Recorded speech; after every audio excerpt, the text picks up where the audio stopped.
Well, who was it that jerked off and sold it for fucking $30,000 or $40,000? I'm not even kidding. That was the soup can guy. Andy Warhol. Yeah, okay. Yeah, he jerked off on a canvas. I don't know if he did like one time or multiple times, but it went for tens of thousands of dollars. He's like, yeah. I really want to hear him like present that at an art gallery. Like, this painting is of the sky and the moon and the stars, and it represents womanhood. And he's like, I jerked off on this. I jerked off while sounding with a paintbrush, but I didn't use the fucking paintbrush. That's what you can do when you're... fisted myself with a soup can, and I melted a watch. That's not the same guy. I did it, though. I'm Andy Warhol. I melted a watch in my ass and shit it onto a soup can, and while looking at it, I jerked off onto this canvas. The bidding will start at $50,000. I had no idea that's what Andy Warhol said. My name is Andy Warhol. I am an artist. Yeah, I shit soup cans. I don't know why. I had a tomato bisque for dinner, and now it's back in the can. And in the can. I shit it into the toilet. Luckily, I could draw a plunger, but I didn't use a brush because I hate brushes. I used a Mack truck covered in menstrual fluid. Do you like Marilyn Monroe? Well, here's Marilyn Monroe 4 times. I'm Andy Warhol. I didn't use a canvas on this one. I used the foreskin of 8 young men. When you rub my drawing...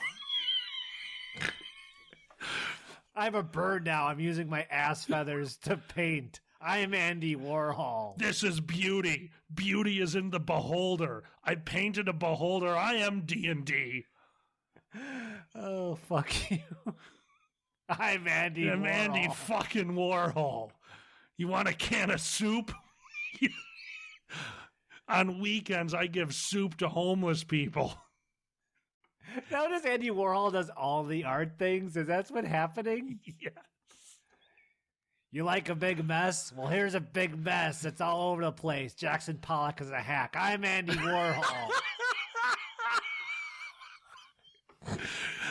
Some lady painted 3 dots on a canvas. I jizzed on my son and rolled him across the bed sheets. $42 billion. I'm Andy Warhol. I'm Andy fucking Warhol. See, they just killed him. He didn't die.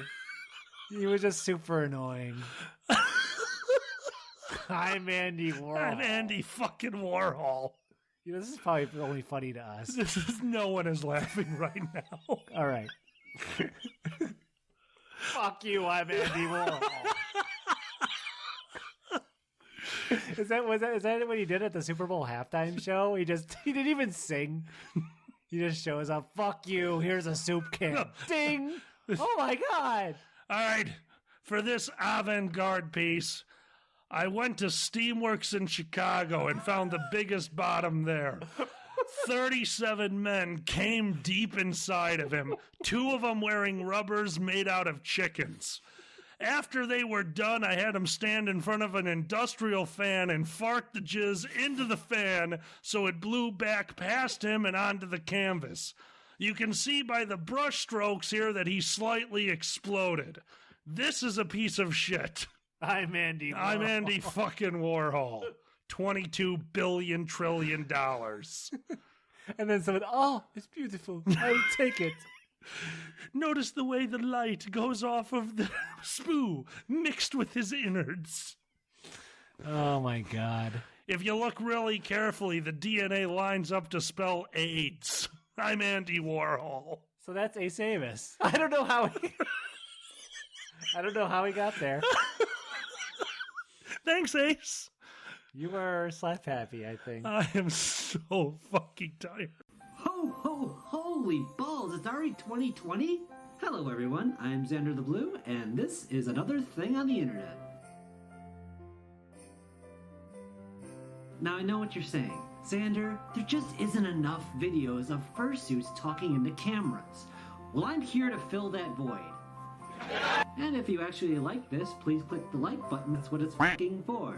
Now I have to come clean. This is my 40th Christmas and... No, wait, don't unsubscribe, please, So this year for Christmas, I had one goal, and that was just not to get in a fight with my parents or rock the boat too much. You'd think that would be easy, but right away I got in a fight with my dad, and I didn't even mean to, about movies. I had heard the new Ryan Reynolds movie, Death Euphemism, wasn't very good. And he's just like, I don't care what critics say. And I'm like, well, I actually do care what critics say, and sometimes critics and audiences can agree on things. And he's all just, well, I just follow what the audience on Rotten Tomatoes say, because he's never heard of online polls before. And I'm just like, well, I'm sorry, I thought all those trips to the theater you would have developed some fucking taste. I didn't really say that. All I said was critics and audiences can get along and agree. And then he got really freaking mad, and I just went to the bathroom. Well, golly, this is a great start, and we haven't even gone to church yet. Now, every Christmas I go to church because my mom wants me to, and it makes her happy. You know, it's not my jam, but, but I survived. I survived the 2 hours of standing and sitting and watching bad music. I'm sorry, I'm not saying church music is bad. I'm saying my church's music is bad. And you can't look it up. But it's over, and I'm happy, and I'm like, okay, part 1 of the Christmas gauntlet is over. Time for family dinner. So we go to my parents' house and we gather around the TV for our traditional Christmas dinner, a giant Costco pot pie that could probably feed the population of Papua New Guinea. But I'm not gonna complain. It's food is food, and we all watched a movie. We're not talking. This is good. And the movie is Scrooge. And this is okay if you don't know my family. The entire movie, I could swear they were rooting for Scrooge. There's this whole scene where Scrooge has his body taken out and everyone's happy. And my brother's like, why is he just pissed at these people? But he said it like playfully, like, why isn't he pissed with his people? Because if you say something jokingly in the Midwest, it doesn't count. And I'm just like, just watch the frickin' movie. Don't say anything. It's Christmas. Don't be a dick, Xander. But this is the 70s Scrooge, so there's like songs and dances, and you totally miss the message, which is great for them. I should probably see a therapist, shouldn't I? But we finished the movie, and I thought, hey, we've already had a great night, and it's late, and whatever. But you know what? No fights, we're good. One night down, one to go. Because it's time to sleep and get up tomorrow morning for the extended family Christmas. It's a fabulous time where I try not to overhear political conversations and have a rage stroke. But I load up on a few Bloody Marys, I'm having a good time, because that's how you survive Christmas. Sure, my uncle's bitching about paying too many taxes, but this is really good guacamole. You can't ruin Christmas if your mouth is full. Wait. But I noticed something weird is that, like, everyone is really tired. And, like, what the hell is going on? And I found out, like, most of my extended family got hammered the night before. And everyone is hungover. It's a hungover Christmas. And everyone is very, very silent. This silent night seemed really involuntary. Honestly, I knew something was off right away because the whole vibe was like the intro of Final Fantasy X. Like everyone's just happy to be alive and they're just like staring off into the sun. But I realized how weird this whole thing was. Just like this entire meet is like Facebook now.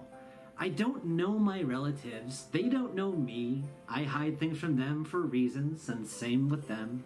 But we really don't know each other, and any small talk really doesn't advance that. And honestly, I don't want to spill too many beans because I don't want to make anyone mad. My dad had a small conversation with my cousin, and he couldn't even convince him to see John Wick. It was actually rather refreshing because the shoe was on the other foot.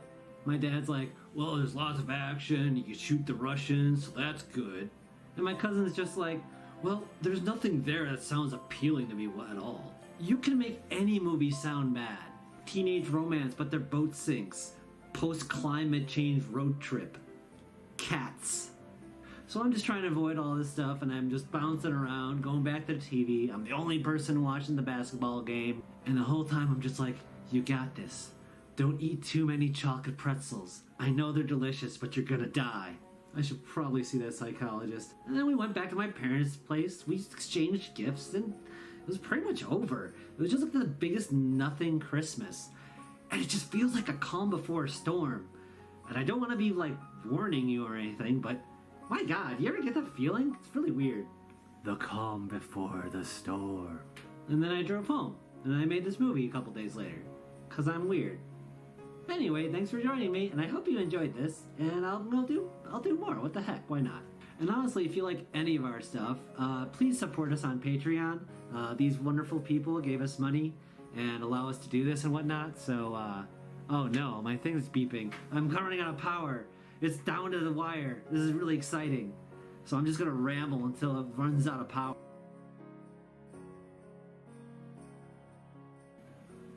Bye.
Leonard, you have to support all the bit. The next product for Matthew Next McConaughey to product for endorse. Matthew McConaughey. All white, all white, all white.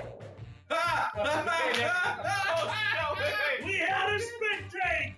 We had a spit take! Okay, all white, all white, all white. Oh my god.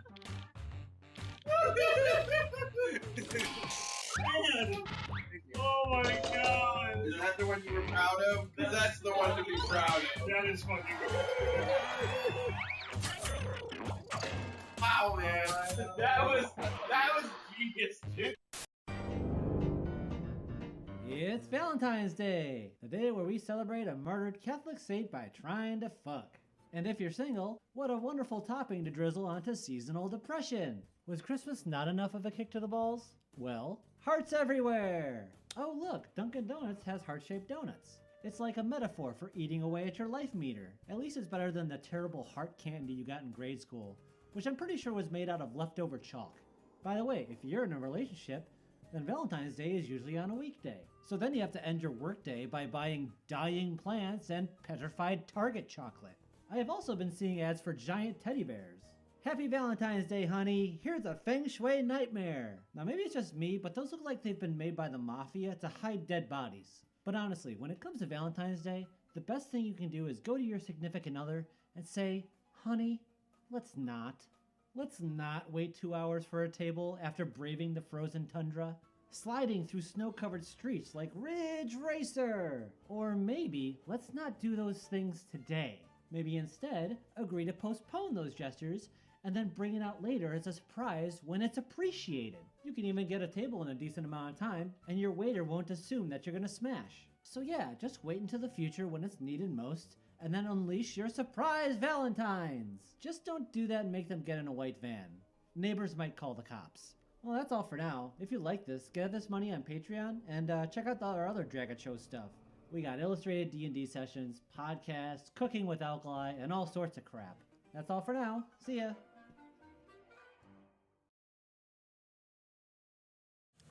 Hello, welcome to the Dragon Show. I'm Dragon Fair Together. I'm Zanny. This is Alkali. I'm not here. Somehow I'm taller than Alkali. I don't like this. What happened? I know, this is terrible. Where's our little buddies? They were up and running. They got closed. What? They got closed. Are you serious? Yeah, everything's closed. Right there. There you go. Hello, everyone. It's Sunday. We're brunching, and we're off to this kind of start we do. We're going to get this once eventually. Oh, my God. I can't unlace stuff because I have feminine muscles. Peter the Bear, thank you for that subscription. And actually, while we're on it, let me go back to these. A shout out to Shroom the Voice for their new Patreon membership, to Oh, Crotchet Cloud. I thought it was Crotch Cloud. I'm like, all right, good on them. Crotchet Cloud. Floofies, thank you for that subscription. And Peter the Bear, thank you for that subscription. You are amazing. Buddy, good to see you. Kayla, welcome to the show. Yeah, no, it finally happened. I had to cut my hair. Yep, we did the old garage turnabout. I don't even know what the hell you call it.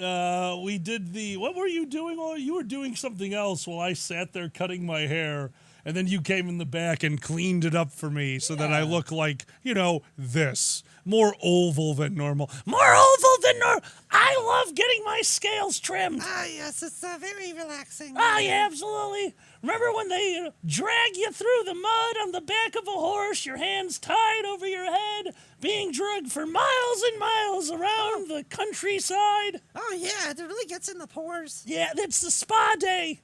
Cobalt Spa Day. Yeah, because I just get dragged. I get dragged around and go spa. Spa. Oh, love's in the air.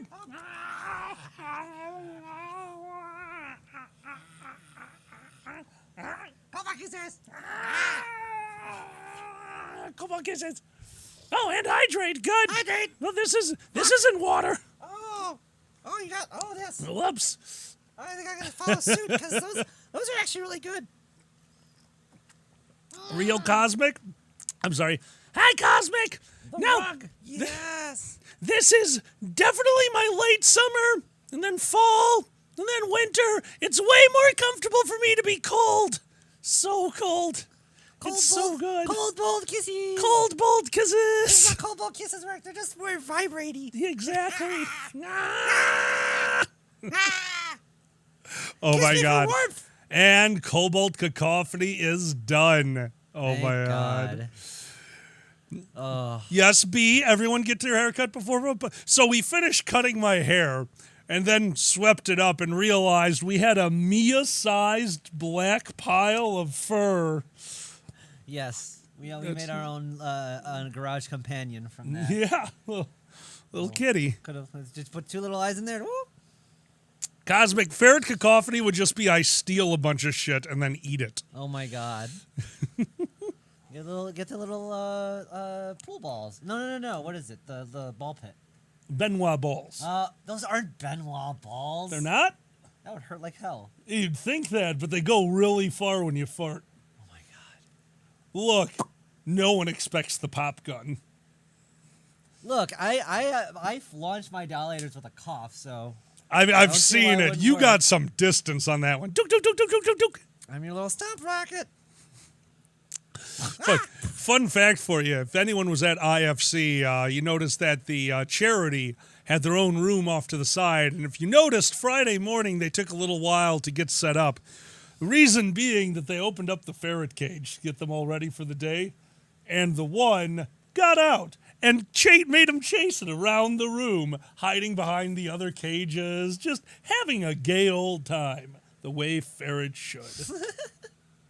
Well, because all ferrets are almost kind of already there. Kind of is that how that works? I guess you are a ferret. Yeah, well, I'm not here. See? Oh, are ferrets also a beer away from? Yep. Okay. Yeah. Figured. Every time. Also stoats. Long boys. They are long boys. Scoot noodle. You know the Shark. danger of long boys. I do know the danger of long boys. Makes you feel like a cowboy. It does. Or a cowgirl. It's a good position. Anyway. Only if you reverse it. All right, everybody. Today's Sunday morning brunch is brought to you by Zombie Killer, the hard cider by Bee Nectar. Thank you, Bee Nectar. You guys are amazing. Thank you for all of the drinks. Yes. Oh. We have some friends out there who took care of us recently, and oh my God, is it tasty and sugary and going to kill us. Oh boy. Yep, Bee Nectar, that's where we is. were. Yep. So, sorry about that. You're good. Before we continue, I want to give a huge shout out to the winner from week 1. So we're always going to be 1 week behind on announcing this. I was a little unorganized. So sorry for that, everyone. The results from our weight loss competition in order to To those who lost weight, Lord Pandez with a 0.29% reduction, Alkali with 0.49%, Status Ferret with a 0.8% reduction, Sue the Deer with a 1.1% reduction, and the winner of Week 1, Zanny the Blue with 3.77% weight reduction. That doesn't seem healthy. I didn't do it on purpose. Look, this shit happens. I guarantee you I will lose none weight or all the weight. I will lose none weight. Work, okay? I let me tell you, I've gone through this bullshit more than once, and sometimes your effort just doesn't match your results. Sometimes your body, all I have to say is the weird thing is I've had the most success. Jesus Christ, Cosmic. Holy shit, Cosmic, you're amazing. I did not have that was not before or after. Come on. Yeah, this is bullshit. You can't just lose weight by getting rid of extremities. Oh my god, if I ate my own leg, would I gain or lose weight? If I want to after what you did to it. Shut up. Oh, I've been... Whoa. Whoa. But yeah, usually I just been doing a lot of running in the morning, and that's mostly it, honestly. Just It is funny that you're waking up again and doing the running around the neighborhood in the morning for two reasons. One, you no longer have to worry about something slipping out of your shorts, which is very disappointing to me. You know, that's actually quite nice. I gotta say, that's not why you should get it. You shouldn't get bottom surgery for the running benefits. But let me tell you, not have to worry about shit bouncing around down there. It's nice. It's nice. I'm sure it is. You know? I'm sure it is. Put on a nice pair of running shorts and I'm good. What the hell's that? I think that's our music. Oh, okay. I just wanted it for the alert sounds. Are we in jazz? We are in jazz.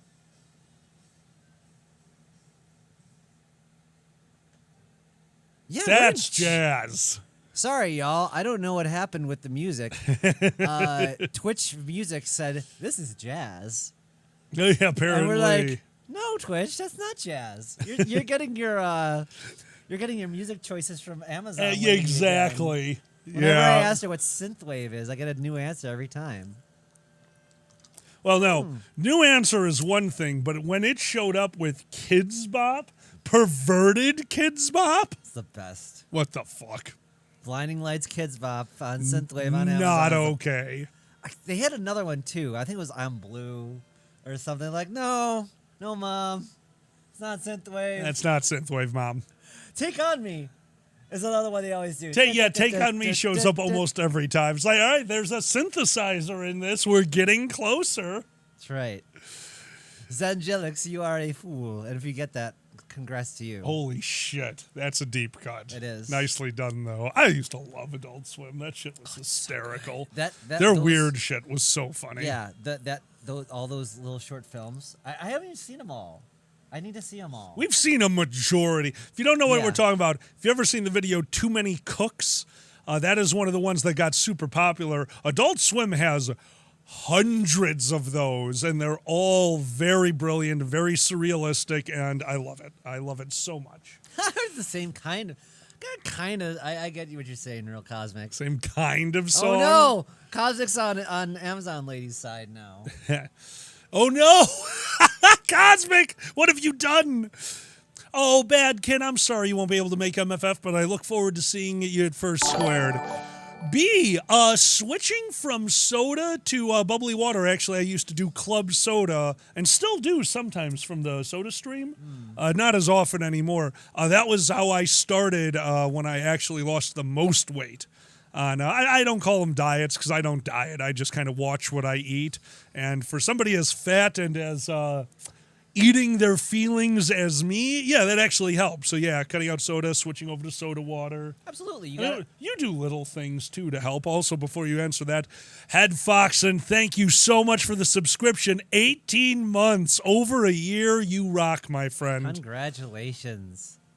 I hate to say what my best trick is. Honestly, it's usually I try not to eat alone. You try not to eat alone? Yeah. Oh fuck, that's how I feel about drinking, smoking, Masturbating. Well, then it's not masturbating. Oh, It absolutely is if I just stare at you while quoting the Gettysburg Address, and you heard me, Gettysburg, not Gettysburg. This one's a sub. 4 scores and 7 hand jobs ago, I came in your face, bitch. I was with forefathers. Oh, Daddy. Oh, Abe was at the log cabin. He had 4 fathers. I cannot the ties tell. that bind us in the basement. I mean, in the basement of life. The basement of life. I like pup play Abraham Lincoln. Anyway, Bad kid, we'd love to have you there. Abraham Lincoln. Oh my God. Oh, retro, I hear you. See, that's the beauty about MFF. MMF. MMF? I think you meant, I'm going to guess they meant MFF. MFF is one of the most brilliantly expensive, insanely cheap conventions there is. Right next to O'Hare Airport, a central hub, quick ride over to the hotel. Amazing. It should be the cheapest thing. And then you see hotel room prices and have to join a lottery to get said hotel room and sacrifice a lamb. And that's when we Oh, get retro, people don't worry about it. camping under bridges and shit. But anyway, no, MMF is what I'm into. Masculine motherfuckers. Masculine motherfucking nice. MFM. Yeah, right, B? Room lotteries. Yeah, it's a system. It's unfortunately, yeah, they needed to pick a system, and I get why they chose that. It does take all responsibility off your shoulders. And will that sound shitty as somebody who organizes? Nah. Nope. Yeah, sorry. If they do it right, sorry, that's a legitimate luck of the draw.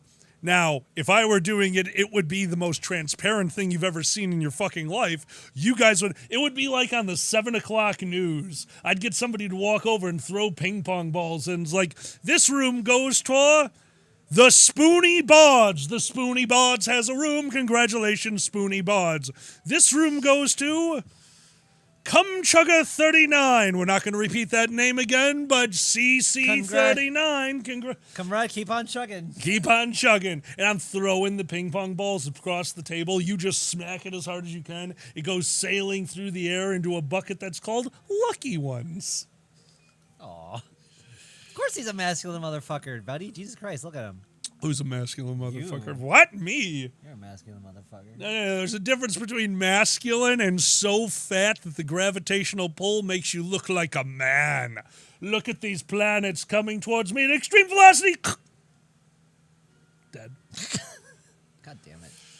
Yeah, but the thing is, like, the whole room lottery thing, like, unless you're set up to have rushing people at the gates, which I doubt they'd break the system every time kind of thing, probably. Oh, yeah, well, that was the problem that was running into, is when the system was, in any regards... Yes, I'm mommy.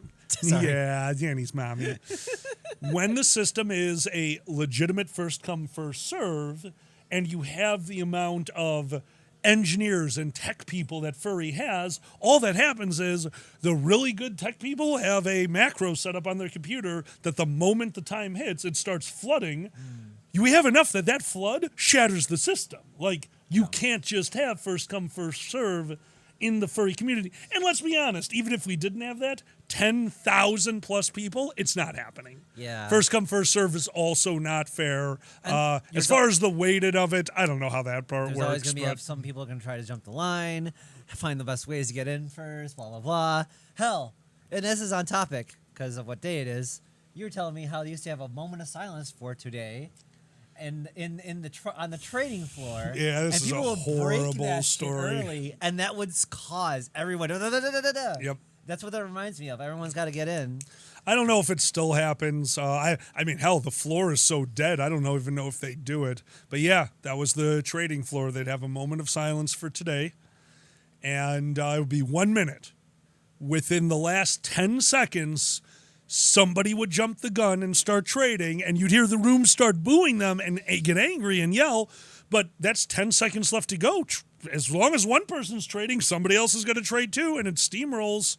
And by the time they end the moment of silence, trading was always back in full force. It was disgusting. Yeah. It was one of the most disgusting shows of capitalism, and I absolutely despise that. I'm so glad I'm out of that industry. That's like if you do a track meet and the gun guy has no authority. Yeah, the gun Like, guy. come on, he's we got live a in Chicago. gun. The gun guy always has authority. Wouldn't that be? He got a gun. He doesn't deserve it, but should he be has it. It should be a trank. That's how. Okay. No. From no longer, if they go early, we don't restart because it's on that guy for starting early. If the guy starts early, you shoot that guy. You on shoot- the you track, just- and you just on the track, right? Well, I mean, obviously, you've been Fuck doing a that lot of guy. Chicago marathons. That's right. It's Most of Texas. It's Jesus most of Christ. Texas. Holy shit. That is what that is like. Holy shit. Oh, yeah, no. Becoming staff. I mean, honestly, Cosmic, the whole staff thing, I get it. That's a 10,000 person con. It's like, we need staff. Holy shit, what do we do? Yeah. Let them skip the room line. Dude, do we need that much staff? Yes. And people are like, wait, I thought that was part of the thing. Oh, you were just doing it for the luck. You were just doing it. It's like, oh, fuck. Well, I thought you were doing it out of the kindness of your heart. Retro, having a king is the best. This way you can roll over, and have an entire place to put pillows between the two of you. Oh, See? yeah, we have a king now. Yeah, get it? I do. A mattress. I was talking about mattresses Take to avoid the topic. the what of a king? Mattresses. Oh. We have a king. We can talk about that. We had Elvis. We There had you a go. queen forever. Since I was born. Yeah. She's been a queen forever. Yeah, she has. This Man, guy's the going to make it king. like a month before keeling over. I feel bad for him almost, but also don't. It's bad. It's bad timing because everyone's just like, why do we have a fucking monarchy again? Every time we mention the monarchy, and it is sad. It's sad when anyone passes, but a lot of people are just like, oh shit, Hell yeah, Cohen. colonialism and the monarchy, and this is all really weird. It just brings that all back into the spotlight again, you know. Hi, Coda. Anyway, No, Hi, I Coda. actually do, because again, don't forget, we grew up during the time when it was very widely known that the reason England kept the monarchy was the insane amount of tourism it generated. yeah. You can't list something among top 10 GDP and then just and we're going to get rid of that. No. Yeah. No. It's like it's in place. Yeah. It's like it's not right that it's kind of fucked up that cricket is everywhere Yeah. because of what they did and how it got there, but it's there and people really like cricket. So what do? Right? You just let them play the cricket. Cohen, they're talking about the Alaskan King. I also looked at the Alaskan King because I want a bed that I fit on. There's bigger. There is a company that makes the family mattress, which is the funniest thing on the planet because we all know what it's for. It is a 7-person mattress. It is the size of a wall, but it's still a mattress company that makes it. So they can't say and here's the fucking bed. This is the bed for screwing. So what are they going to do? They have all right, are you and your family very close? Mattress store, this is a horrible start. Do you guys like to nuzzle together at night and keep each other warm? Mattress store, don't go there. Just let's say it as it is. Mattress store. Well, now you and the family can bunk together in this 7-person. I don't even know what World King. I don't know what the hell it was called. They picked a big country and named it after Holy it. fuck. Okay. Hopefully this never gets out.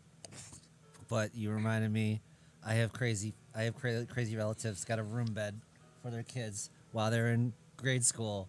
Everybody in the family slept in the same bed in the same room so they can keep track of them.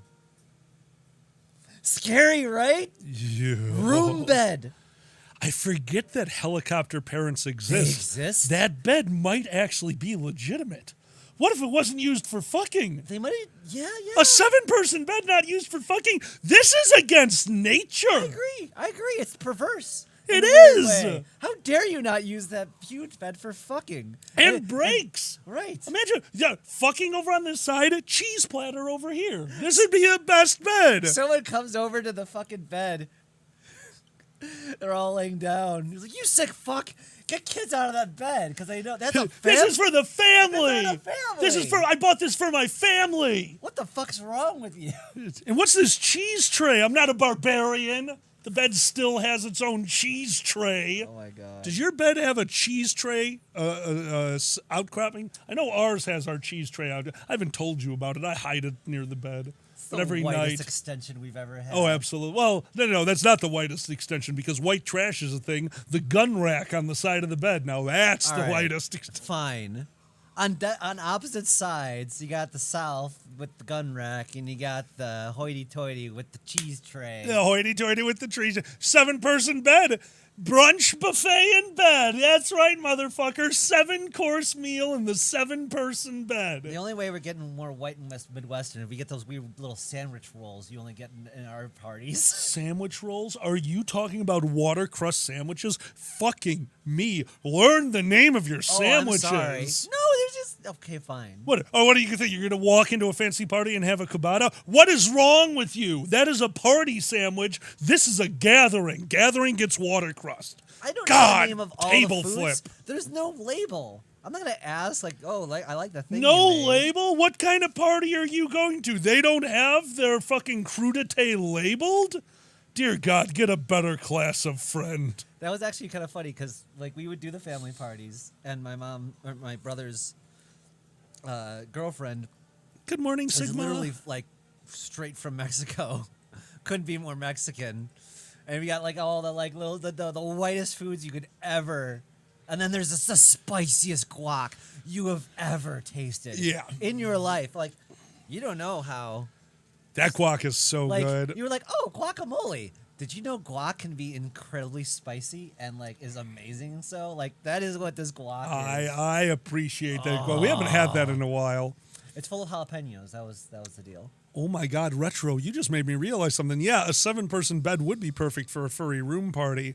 On the other hand, a 7-person bed diagonally might be big enough for a room party slip and slide. Bed slip and slides. Hear me out. Put it at the end of the Wee. bed. That's what? Because you just down to the other bed. It starts. You do a Pee Wee Herman system. Well, yes, I got this from. We got this from being medieval motherfuckers. Yeah, we were at Ren Fair and we got wooden goblets. Yeah. Zanny's is beautiful. I love the knot in the side of theirs. It's so cool. She convinced me. She's like, "Buy this." I'm like, Oh yeah, no, I loved it. The saleswoman. right? She was great. "Oh yeah." Yeah, if you guys didn't hear, we talked about these last week. We got these and then found out that this particular booth christens every glass they sell. So I bought mine. Zanny bought theirs, and then they brought out a jug of Lagavulin 12-year. It was a good scotch, and they gave everyone in the room a shot, and oh, wow, because we both bought. Then they did it again because we bought 2 mugs. I'm like, okay, nope, this is the best. So we started off 10 a.m. by doing 2 shots of scotch, went out to the pickle guy who had weed pickles, which was heavenly. That was amazing. And then just got stoned and drunk all day. Not Bristol, Briggs. We went to Michigan. Yes, the surprise anal. I don't Maggie. mind that if I'm ready. Anyway, Oh my God, Sigma. I need more drink, honestly. And this is not jazz. This is not even remotely jazz. Twitch. This is the worst station, Mom. Twitch. Twitch, Mom. Twitch, just. This is not jazz. What are you doing? This is First Mountain by Your Highness. Put on rap, see if that goes to jazz. I'm Seriously? kidding. No, do not. EDM and Friends, maybe? Get a little oons in here? Just minimize that window, No, please. I'll just get horny if I hear EDM.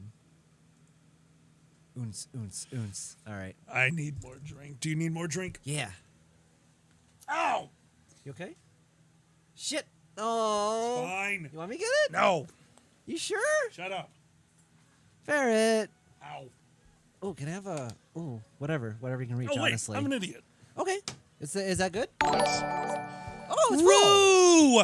Hello there, friend. How you doing, Rue? Hi, Welcome to the Rue. madness. Thank you for the subscription, bud. So can we say what happened? Sure. Okay. Everybody, Ferret twisted his ankle. I rolled it. Twist is different. Twist is different, actually. So you went blip, just like over on the side? Oh my God, Seamus. Oh my God. To the inner or the Yeah. outer?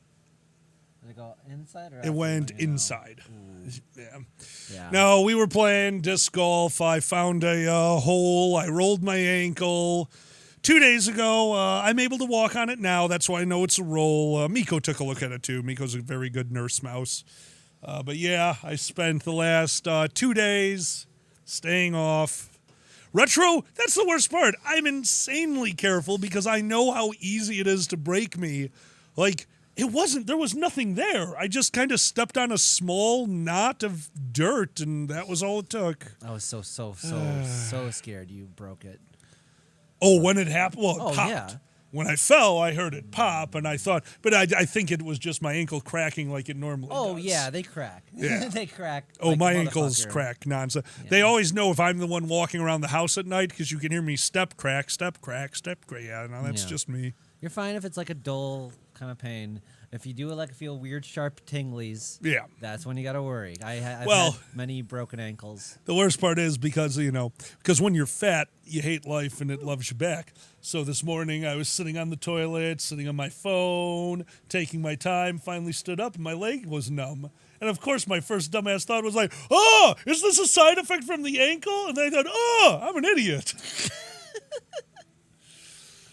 Ankles don't have side effects. That's drugs. Oh, yeah. I mean, no, that's fair. Everything's got a side effect.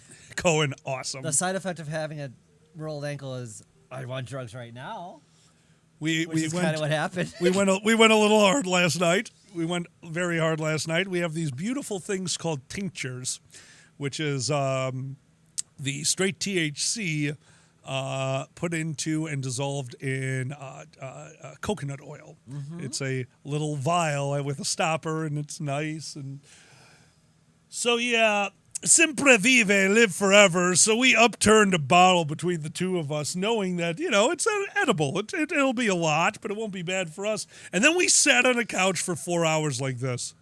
Yeah, So that was one way to spend a day. that's a good way to spend a day, especially with The Sims. We're like, we play The Sims. We're like, let's get away from life. So what do we do in The Sims? Smoke drugs all day. Okay, yeah, our sim characters, I feel bad for them. We ruined their lives. Also, we weren't aware that in this Sims, whatever you make their body, that's great, but if you don't have them exercise, they get very, very, very, very fat. They do. Our characters are gigantic because we are slovenly slobs. See, everyone says you have a very nice haircut. You're so pretty. Yay, pretty Thank hair. you, everyone. I'm actually... I was so worried about doing this. I love it. It's very pretty. Well, I was more worried about the alopecia. That one scared me. I thought I was going to have... The worst I ever got, there was literally a landing strip that went all the way down and back. Oh. Yeah, in an off angle, like you obviously know. People thought it's like, oh, he's got cancer. Like that's what it looks like sometimes. So at least this one's just one small spot. I just couldn't take it anymore. I've been letting it grow out for a while. Keep telling myself I'm going to do something with it. I'm going to talk to my friend who's a beautician, and I'll ask them what's a good hairstyle for me. And then finally, I was like, you know what? I own trimmers and a number 4. Just whole fucking thing. I gave up. Man, your hair is like amazingly curly. You gotta do the Jew hawk. Like, just curly hair up the middle. Okay, I did that one day on accident. Oh, really? I ran out of time. I think I remember saw it, yeah. I did a 2 on all the sides, and I hadn't taken care of the top yet, which was still super bushy. I'm like, oh my God, I gotta go. So I left it for a day, and yeah, totally had the faux hawk. That's amazing. Yeah, See, it was- I'm kind of jelly because I like the big hair. So If I could if it wasn't so curly, it'd be one thing. But like coming out of the shower is fine. But it's just such a mop. Yeah. I have the worst best hair. yeah, I got thin hair because of many years of tea, and I'm gonna try to do stuff with it later. I'm letting it grow out. We have a stylist friend who wants me to grow out a little bit longer before he even tries anything with it. But we'll see in the then. But until then, I like your pretty hair. Yeah, I like this. What Luca, else would that's weird. What else would you like to do with it? Or you don't know? I honestly don't know. That's the thing. I'm so bad at Do you think I'm you could bad straighten at it? dressing myself in the morning. If you guys ever see me at conventions, the black khaki look, like that's what I wear, black slacks and a shirt that goes, you know why I wear that? Because growing up, all I ever bought was black slacks. I figured I could make my entire wardrobe around one pair of pants. That's all the pants I owned, and I only need to know how one thing goes with another color. Oh, Luca. That's the thing. You go black, you get that splash of color, and you've been asked. And honestly, you've been doing more of the splash of colors, and I like Monster Sigma. A Oh, little that's splash pretty of cool. color. A little splash of color. that. Should let the gay show through. Although, yeah, you really can't hide it. It's kind of there. Yeah, no, I'm pretty gay. Yeah. You're very gay. Giant gay in a top hat. It's kinda just- Giant gay in the top hat. I mean, Jesus Christ. Question Master's Helper, Sigma. Now having chosen Question Master's Helper, you may ask any question. We will answer it. Oh, Nisbet, when we were in Michigan, Sigma was kind enough to let us crash at their place for an evening because they were right next to where we needed to be. And then taking a shower at their place in the morning was a tiny shower. It wasn't so much the height of your shower, it was the heat light to clean it out that came right here on my forehead. So I'm like, okay, if I lean forward fast enough, I'm shattering a light bulb. So yeah, that was horrifying. Jesus Christ. Horrifying, Sigma. Do they let queers on Queer Eye? Like, oh, we got to help this queer out, be more queer. It's got kind of weird, right? Oh my god, yeah, that Like- would be helpful. They're like, oh shit, honey, we gotta help. I'm like, I'm gay as fuck. Cohen, I'm so jealous. What's that? They still have 90% of the graphic tees they wore in middle and high school, Man. and they still fit. I lost all my fucking like badges. Good on you. I can't keep anything other than our first date shirt. I still have that. Oh yeah, The yeah. little That's still gargoyle shirt. I see that every once in a while. Wow, Seamus. Secret Pete. What? Well, how would you know what happened? Secret pee in your shower, Laura Briggs. Thank you for subscribing, Oh. my friend. It did look like I had an idea in the shower, and that idea was shattering a light bulb. Sigma did give us Question Master's Helper. Question Master goes to Sigma, and it is. This goes back to the last Sunday stream about kaijus. Is Clifford a kaiju? King Kong? The Grape Ape? What others do you think? Good one, Sigma. Oh, First off, man. Clifford is definitely a kaiju because think of it this way. In the beginning of time, there was no such thing as a domesticated animal.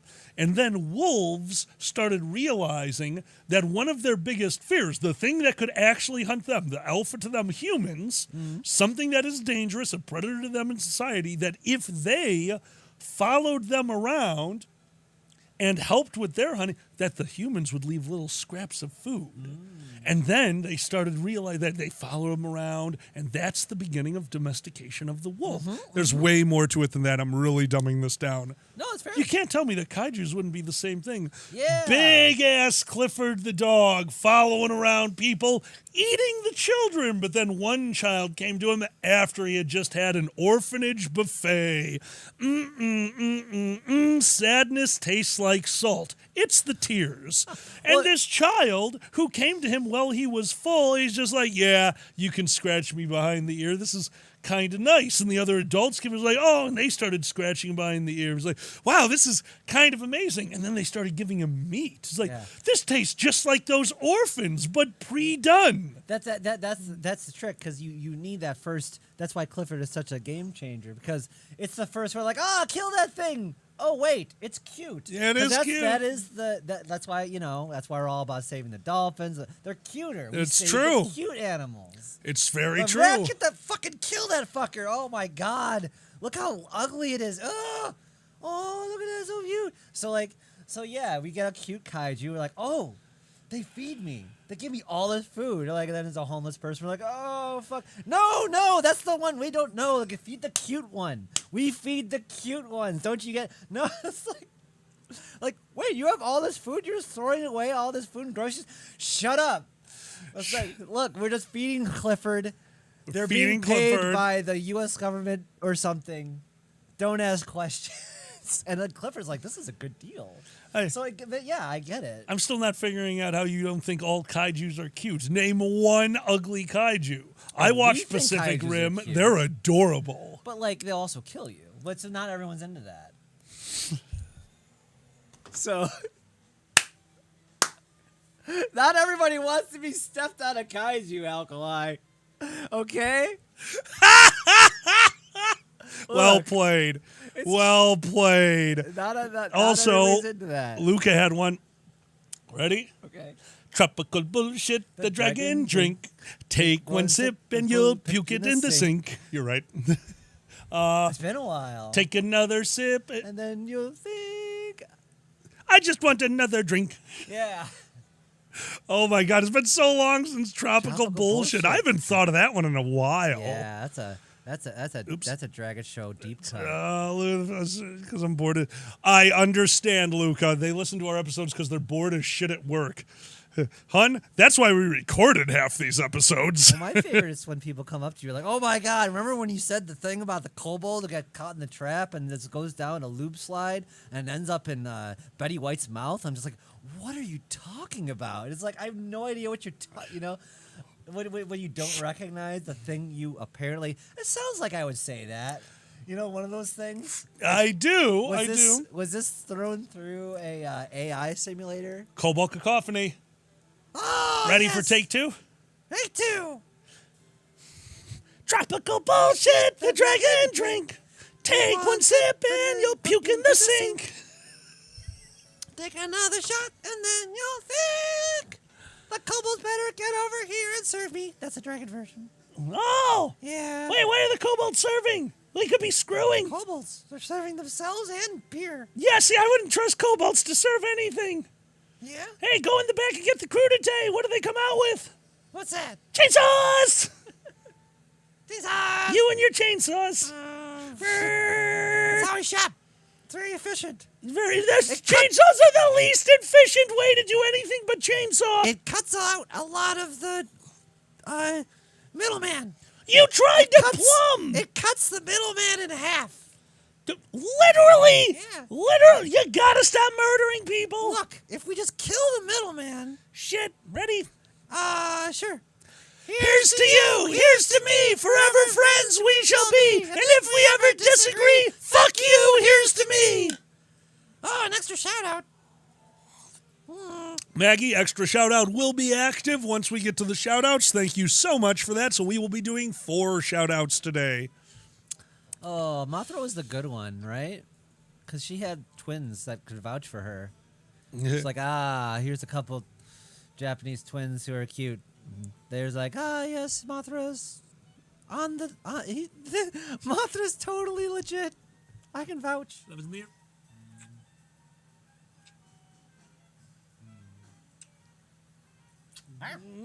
Dragons. Anyway.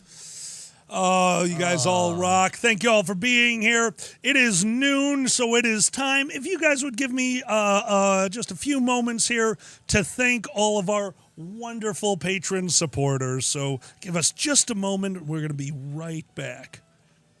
All right, making sure that the Scarlet's on. Turn off the mic, no delay. Otherwise, they Where get do you the, see that? I understand. Mic no delay here. Otherwise, we get echo. There you go. All right.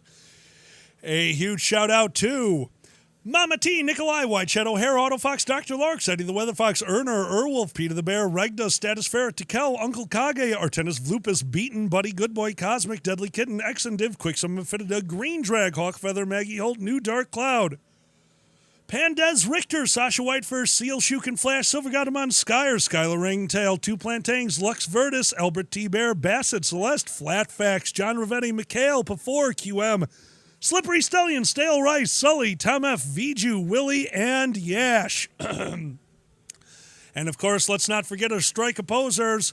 Petrov Neutrino, Ziggy, Foxamore, Beaton, Connie Wolfwitch, Coda Masters, Tikel, Gray Foxen, The Amazing Sue and Benny, Dragor, Tobotter, Fluff, Briggs Buckingham, Nisbet, Tezcat, Magic Jag. Thank you. Oh, and Beaton, which I may or may not have done on the first run. It is so hard to jump around. And Connie Wolfwitch and Gray Foxen. All right, going out of order on that screen is so damn hard. Sometimes I forget who I talked about. And, of course, let's not forget, we will be back tomorrow. That is Monday at 6 p.m. with Boozy and QM for Stardew Monday.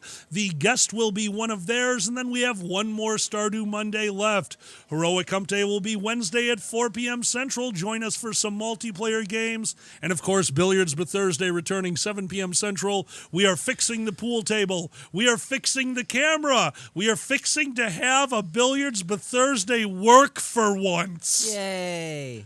Thank you all so much for joining us. Thank you all so much for being here. Don't forget, if you enjoy what you're seeing, our Patreon is active. Join a level. Even at the $1 level, you'll have access to all the movies that we do once a month.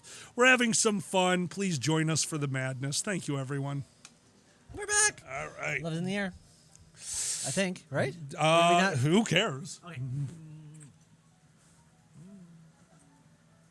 Okay. Love. Real quick, I want to thank everyone who came out for fucking movie night. That was really, really, we love you all so much. Oh, that was so fun. Hydrate. We had a lot of Where's fun. my cup? This one. Yeah. There you go. We got it mixed up. We got these for the water. And that was so fun. I'm glad we could share that with you. Doing the apple was great. Really enjoyed that. Thank you all for being there. B. I am. Do the bim. Do the bim. Come on. Everyone loves Dad Kalai. Hell yeah. Oh, we're singing. We're singing. It's the 80s again. I'm in fucking... Oh, okay. That's... Okay. Oh, I want this. okay. Want this. Right there. Making it bigger. Make it bigger? Okay. Making it even bigger. Oh. I love those guys. All right, fair. Love them. High-fiving all the angels. High-fiving all the angels. Bim. Bim's on the way. Hey. Is that what they're saying? Bim's on the way? Bim's on Like the the way. cops? Like, that is... They are Amazon cops. They are Amazon, right? And I'm just wondering, is BIM... Did they switch around IBM? Like, did they think IBM was going to take over the world? Because there's the Apple already, and that's 80s as fuck. That is 80s as fuck. Yeah. Right? Yeah. So, I'm just wondering. These are the questions. Des, we're fixing the pool table.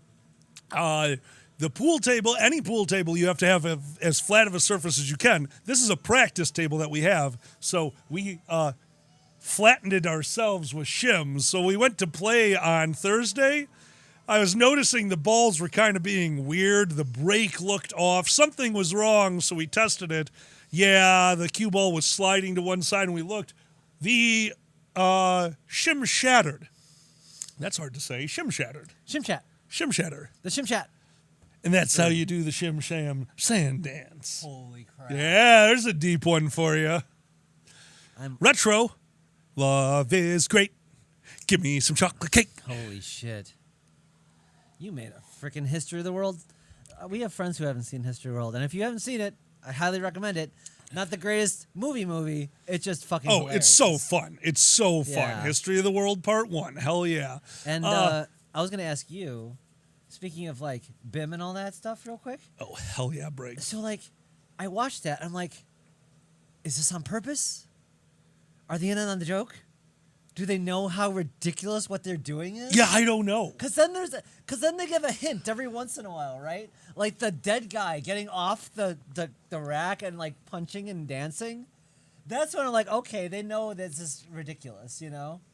It's like when R. Kelly made Trapped in the Closet. Like, is this a comedy? Is this an intentional comedy? Yeah. Or is this a drama? Exactly. I can't tell.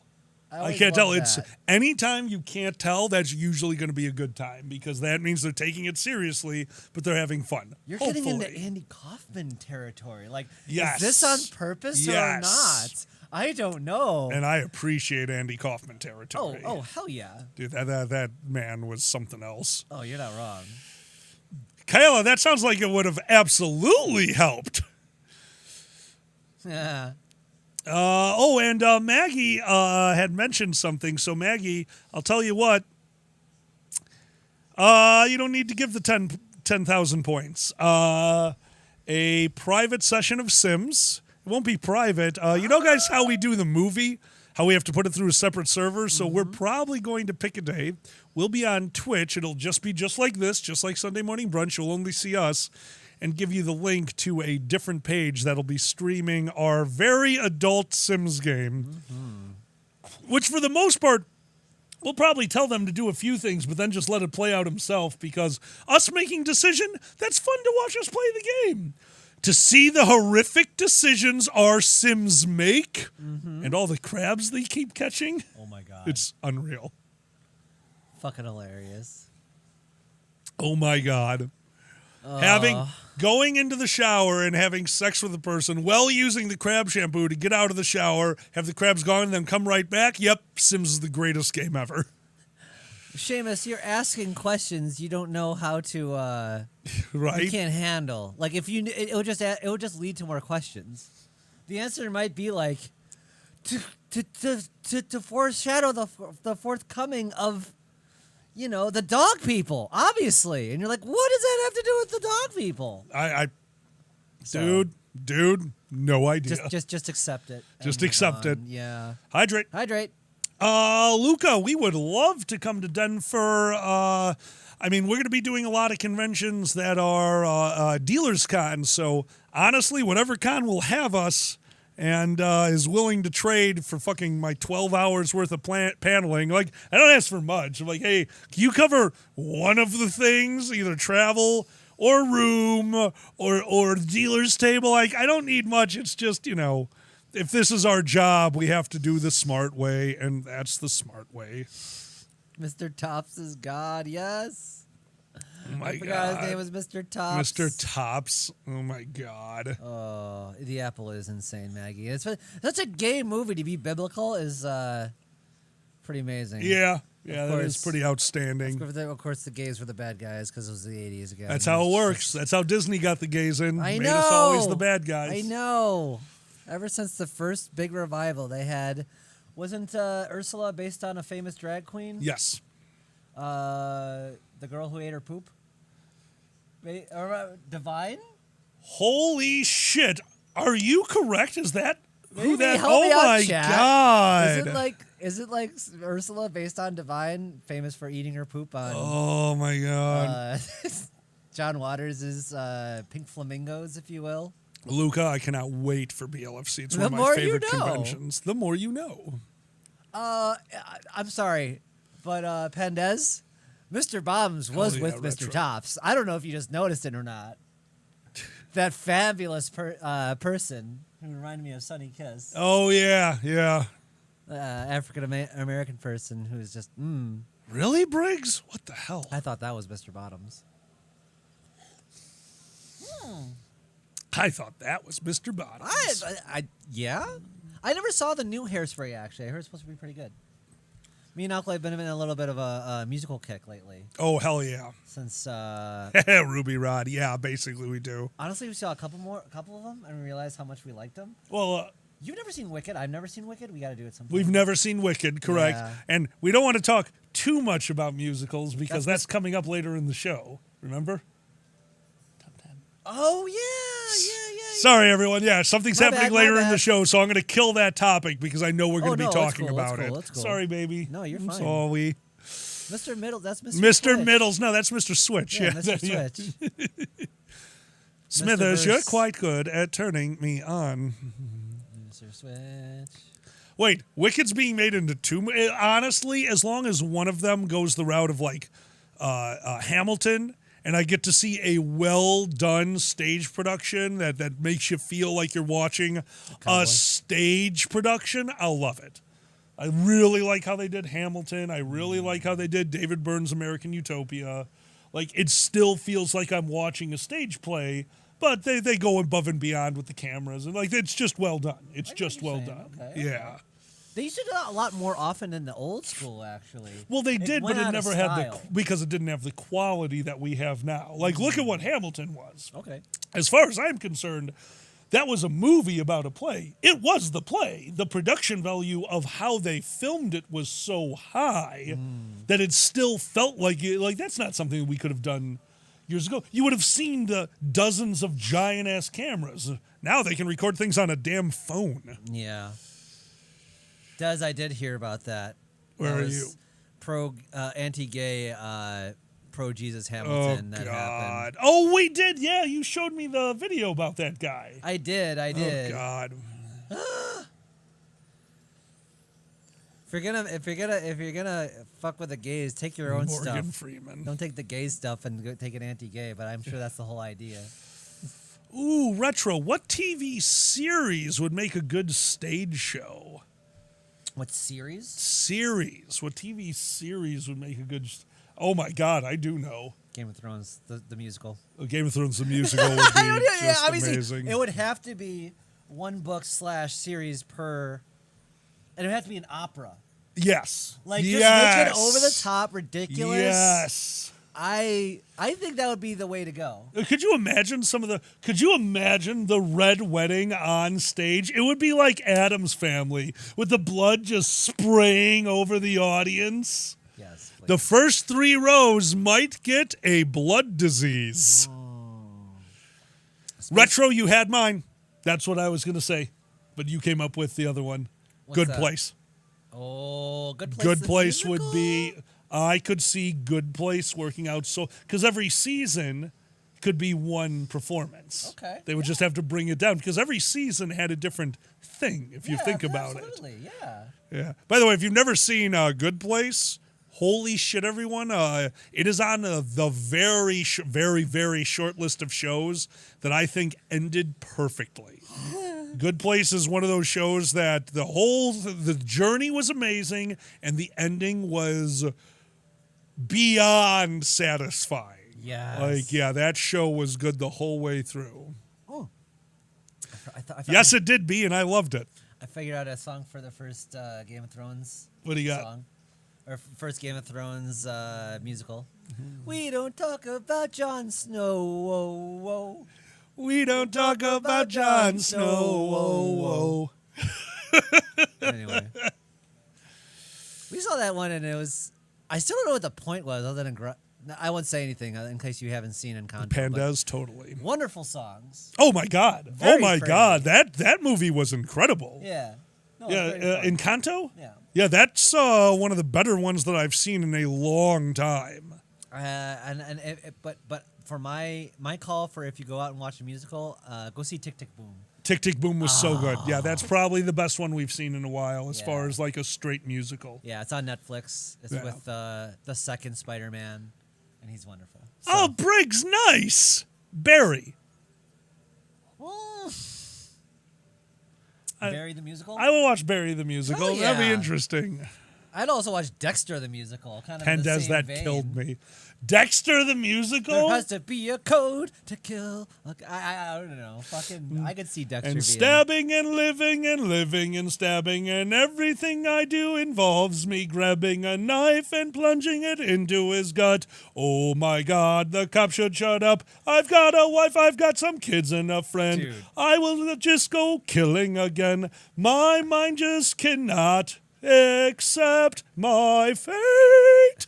Dexter was seriously a good show up to the fourth season. No, And then fourth second- season I think was still good, right? Yeah, Fourth up to- season was his... Fourth season with John Lithgow. That was That John was the Lithgow epitome. as a villain. I did not know the range of that man. It took that show to show me his range, and that fuck me. Absolutely. House the musical. House. Would you please stop being a puss? It's never lupus.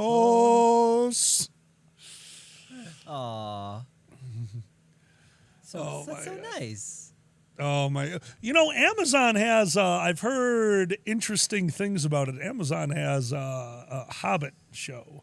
Oh yeah, the Ring Lord of show? the Rings show. Yeah. Good or bad or? both Oh, all I in know is my friend. I only got one thing from my friend. The dwarven women don't have beards. To which I responded, "You are the gayest straight man I've ever met." Are they complaining? Yes, very much so. Complaining ruined the show for them. Help me out. Have the dwarven women ever had beards? In the books, they did. In the books, it's specifically Tolkien dwarves, the women should have beards, according to the book. It's one of those nonsense things. I'm making fun of it. It's one of those nonsense things where you didn't give me the way I pictured it in the book, like Game of Thrones and having Tyrion come out as this like semi-attractive short person. It's like, how could they get Peter Dinklage to pay him? We needed a sack of garbage with 2 multicolored googly eyes on it. Like, guys, no one wants to watch that. Yeah. No one wants to watch that. Fucking, well, like, I won't say too much, but there was an injury that was supposed to happen in, like, Game of Thrones. Like, guys, that would literally be all you could look out, like, the entire time if that was on screen. Not to mention, could you think of the prosthetic that he would have to wear for that? Well, it takes so much makeup, so much special effects. Yeah, no, not worth it at all. It's part of the process. It sucks, but, you know. Some things can't be translated to film. Like, you just have to think of how the medium works. Oh, like that's Luca, we love that. That's one thing I realized about, the book's always better. They're completely different. Like you're translating it to a new medium. Anything could happen. It might be shit. Because like someone mentioned Star Wars, and like the thing about the first Star Wars, there's an amazing documentary on this. How his wife. There's an argument that his wife saved it, and the pacing was shit. It was all in the wrong order. Oh no! If you watch the right one, it shows you what it used to be. Yeah, it was shit. It was shit. Extra scenes all over the place. Having exposition that you don't need. There's such a good. No, she was so good. There's one with such a good side by side of that you're talking about, and like the pacing and storytelling structure of The New Hope was very much how Phantom Menace was when they actually released it. Like as far as the weird, they didn't jump in and out. They didn't start with media res. They didn't do all these things that they did with Star Wars that kept you interested in what was going on rather than all this backstory and explaining and all that kind of stuff. Well, George Lucas is obviously very big on the backstory. You can tell it in everything he does. But I'm sorry, like his wife pointed out, no one's sticking around for a 10-minute opening crawl. You need it to be clear and concise. A paragraph needs to have more information than the upfront information. Yeah. You don't need to explain the Empire. You just need a sentence structure that immediately makes you feel, oh, the Empire is overarching, strong, powerful, and organized. You can do that in one sentence. Yeah.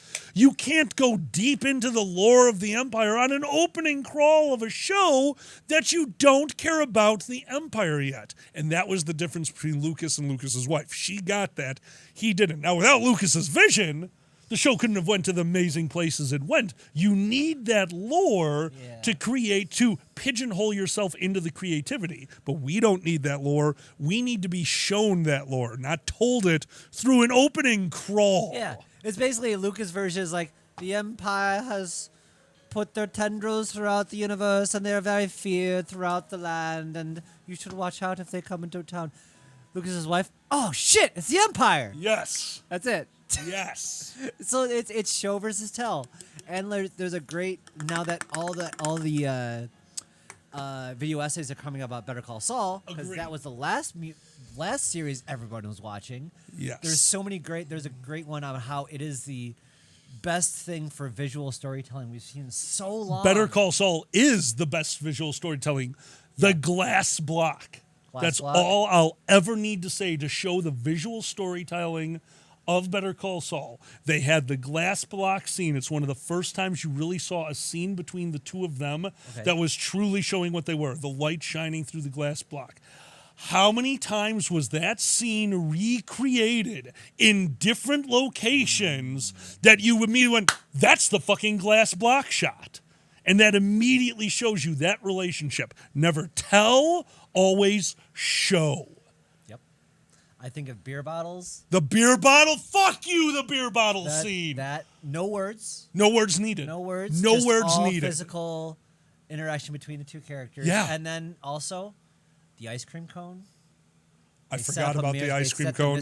I forgot about the ice cream cone. You're like, oh fuck, it all makes sense now. Nope, you are totally right. Right? It's all like, fuck, like it's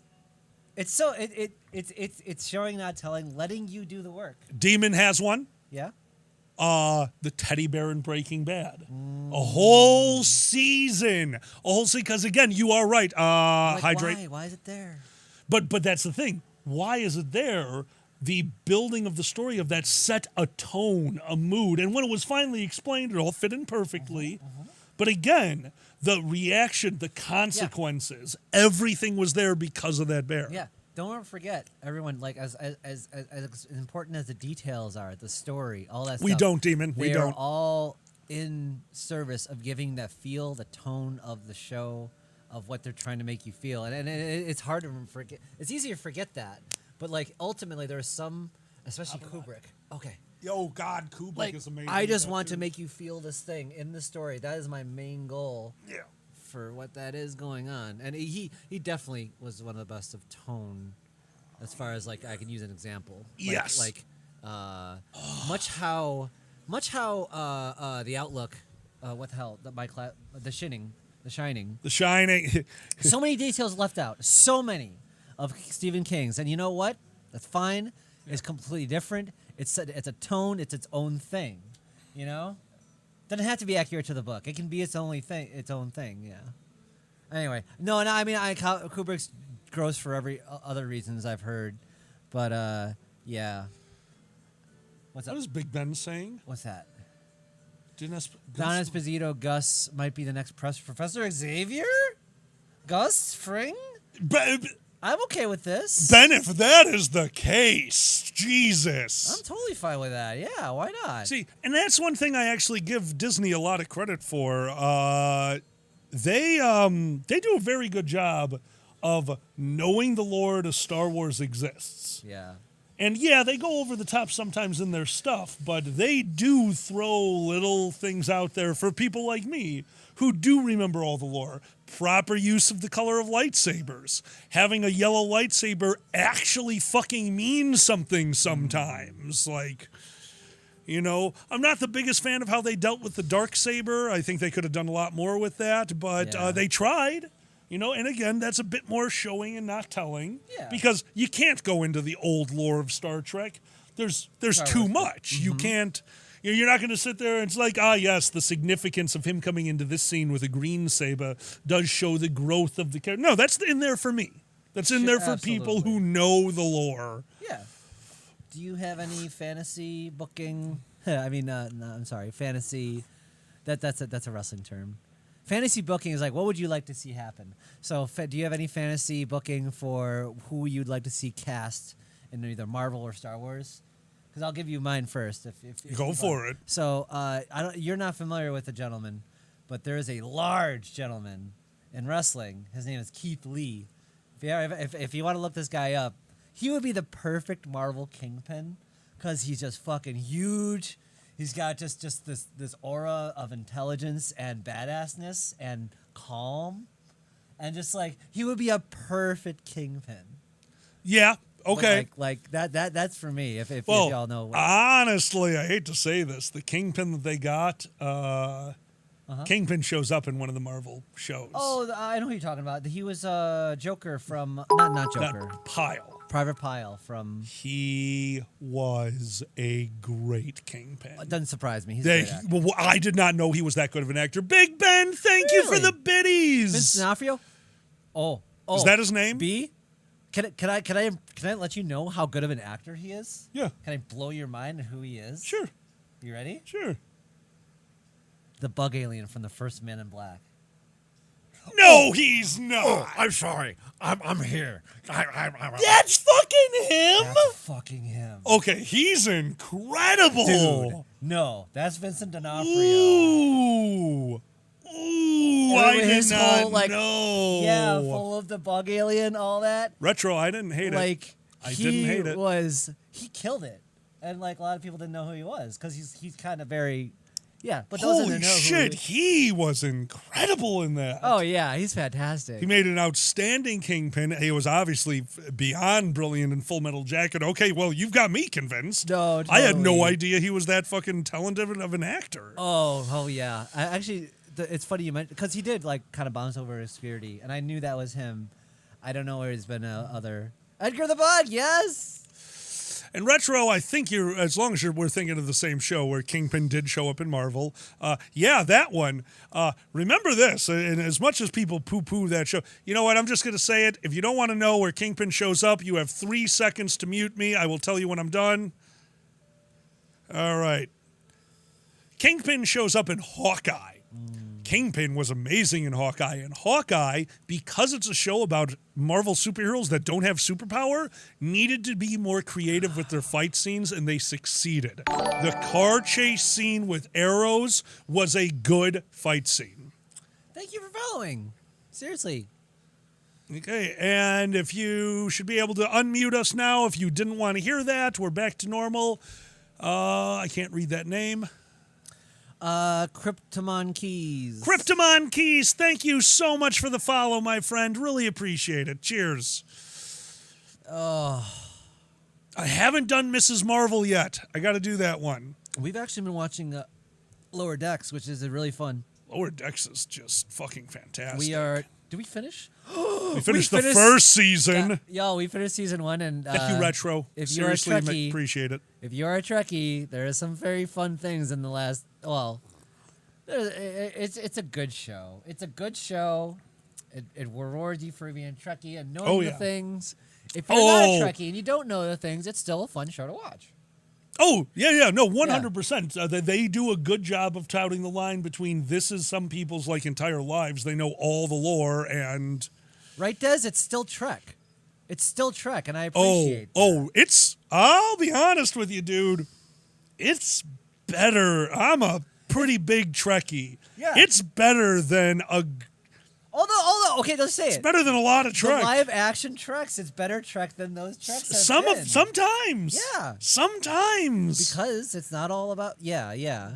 But then again, and this one blows my brain away because normally I'm not all for this.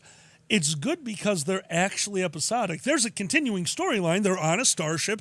They have their roles. They work there. But it feels so much like TNG, an episode a week. Like sometimes things happen. Picard got turned into a Borg in original Star Trek. That comes up throughout the series.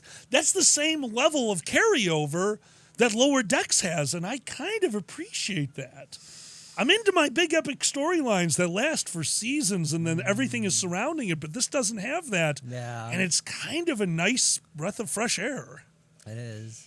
Oh my God, Pandas, yes. So someone say if you just comment.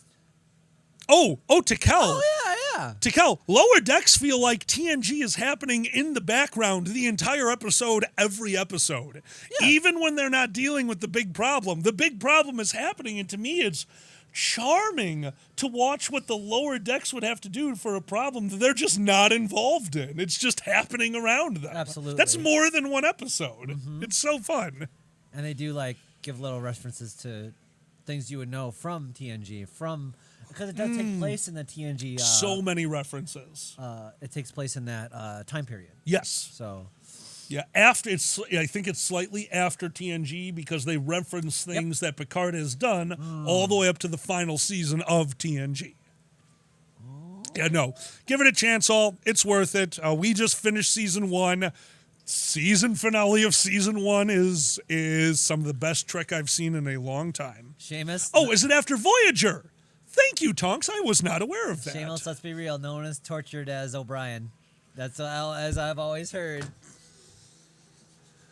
Well, you know it's true. That's so funny. That's so fucking funny. No one's gone through more shit than Chief O'Brien. Oh, Chief O'Brien, the everyman. The everyman. Let's torture this fucker just so everyone can relate at home. How can we make him more everyman? What if he played darts? This is the future. You think he's going to play darts? What if he played darts with a genetically engineered being? Okay. Yeah, okay, sure. What if he had karaoke and was yes, it is, about Tonks. his job and was drinking? Yeah, that sounds about right. O'Brien exists to suffer, right, buddy? O'Brien does exist to suffer. Good morning, Gray Foxen. Oh, man. Could you imagine, an episode where he, gets to realize, he's been made to suffer? Oh, God. I think there is a few episodes where he's just suffering. It's pretty funny. What is my purpose? You're here to suffer. Oh, my God. I don't know what Fazar is. Fazar? Retro is saying very adult comedy that they've been watching. Fazar. No, I haven't heard of that one. Yeah. Huh. All right. Fazar. Well, would you talk for a moment while I get my No problem. Google Docs thing? Oh, no problem. Hey, everybody. We're the Dragon Show. We're Alkali and Zanny. We've been doing this for a long time. And we talk at the microphone. We talk at the screen now. And we've been podcasting since 2003? I think. No. We've been podcasting since 2011. Since, I forget, our first episode is about Skyrim, which is what I used to always remember. And now I hear our jazz is going crazy. Our jazz is like freeform, which is jazz. I guess This is at least jazz.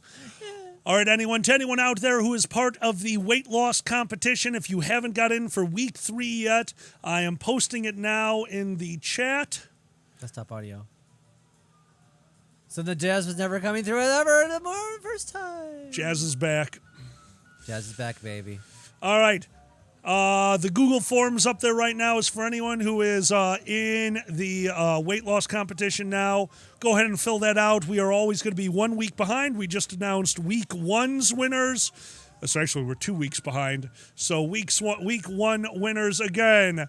A huge shout out to everyone who lost weight, which would be Pandez at 0.29%, Alkali at 0.49%, Status Ferret at 0.8%, Sue the Deer at 1.1%, and the winner of week 1, Zanny the Blue, at 3.77%. Congratulations, babe. Dear Thanks. God.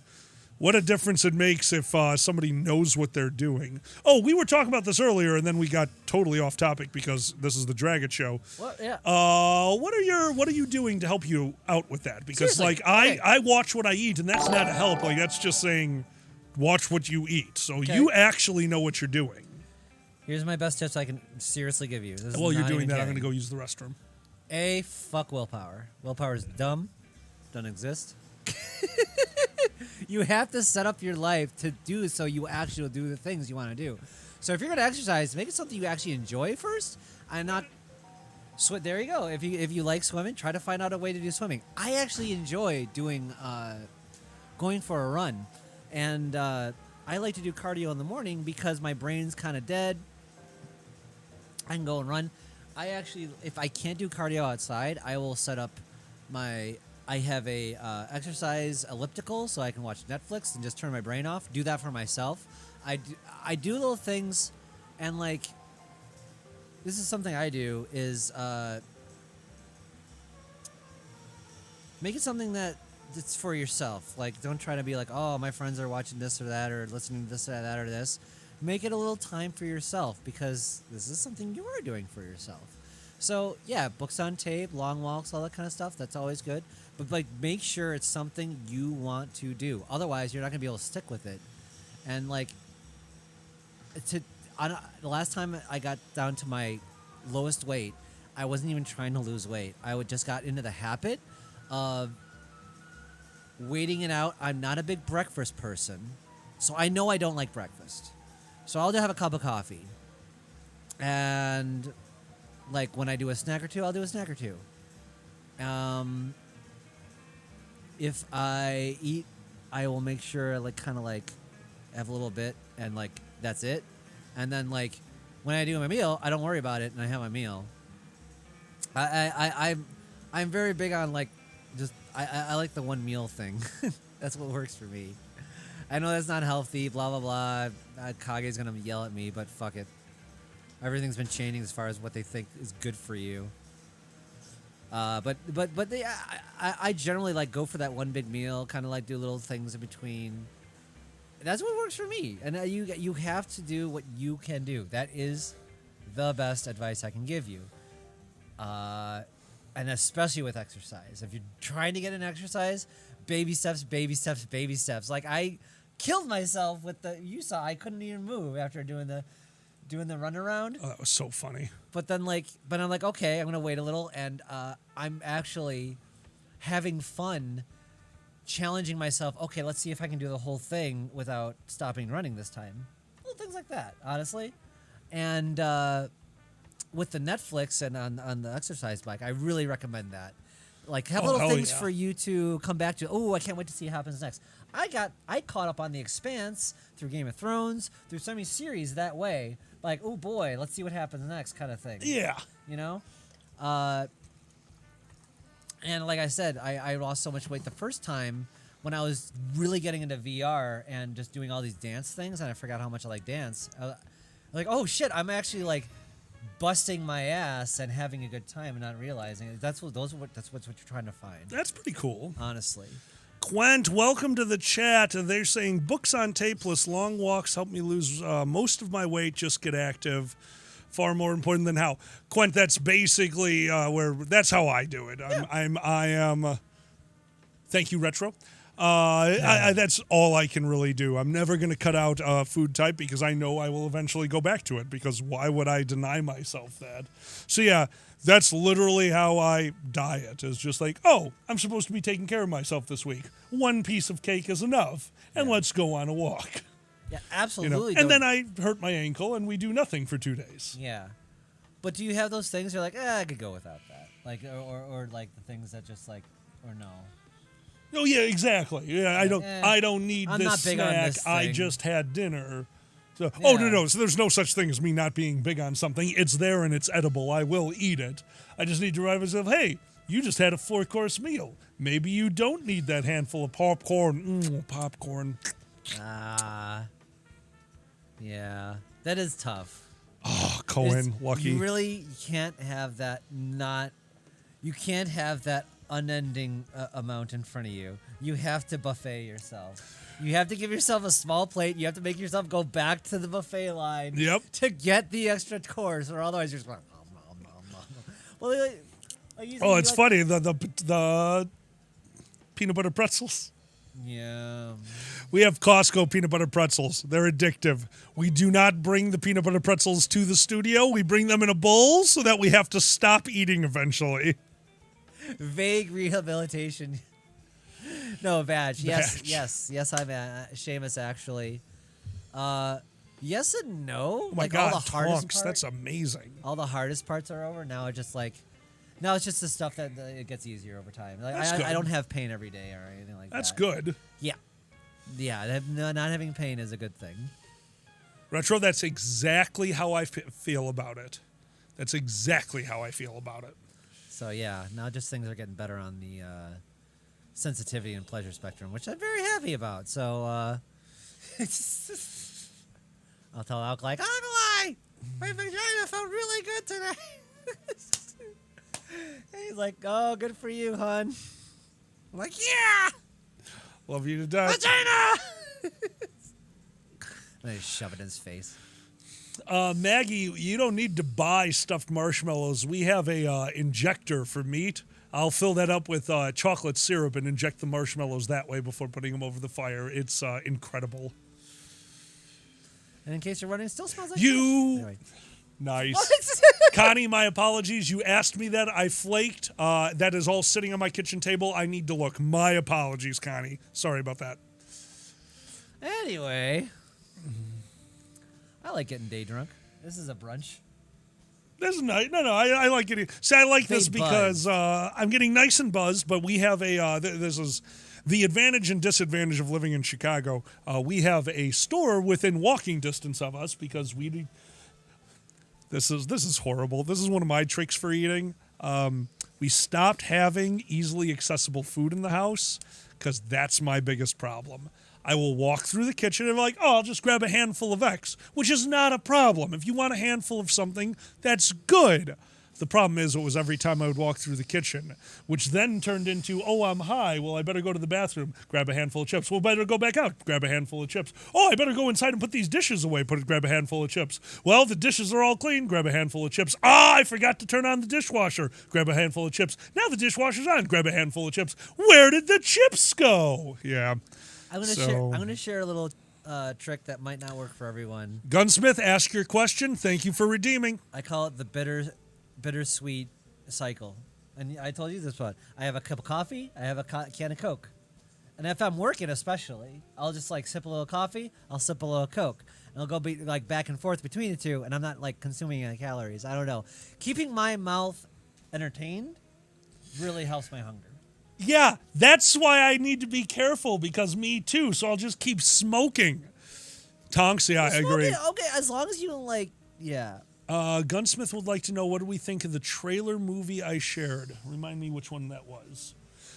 Gunsmith, my apologies. We just had what I normally hate, but we were stoned. We just had a YouTube day. Yeah. So we were showing each other a bunch of shit, a lot of music videos, a lot of previews. My apologies, buddy. Could you remind me which one it is? I'm very sorry. I feel like an asshole.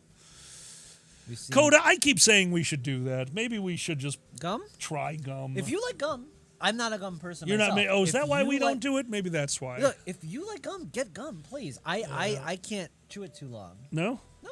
I will partake every once in a while. I'll just usually spit it out pretty fast if it. Really? Yeah, I'm just not. I could get back into it. I give it a shot.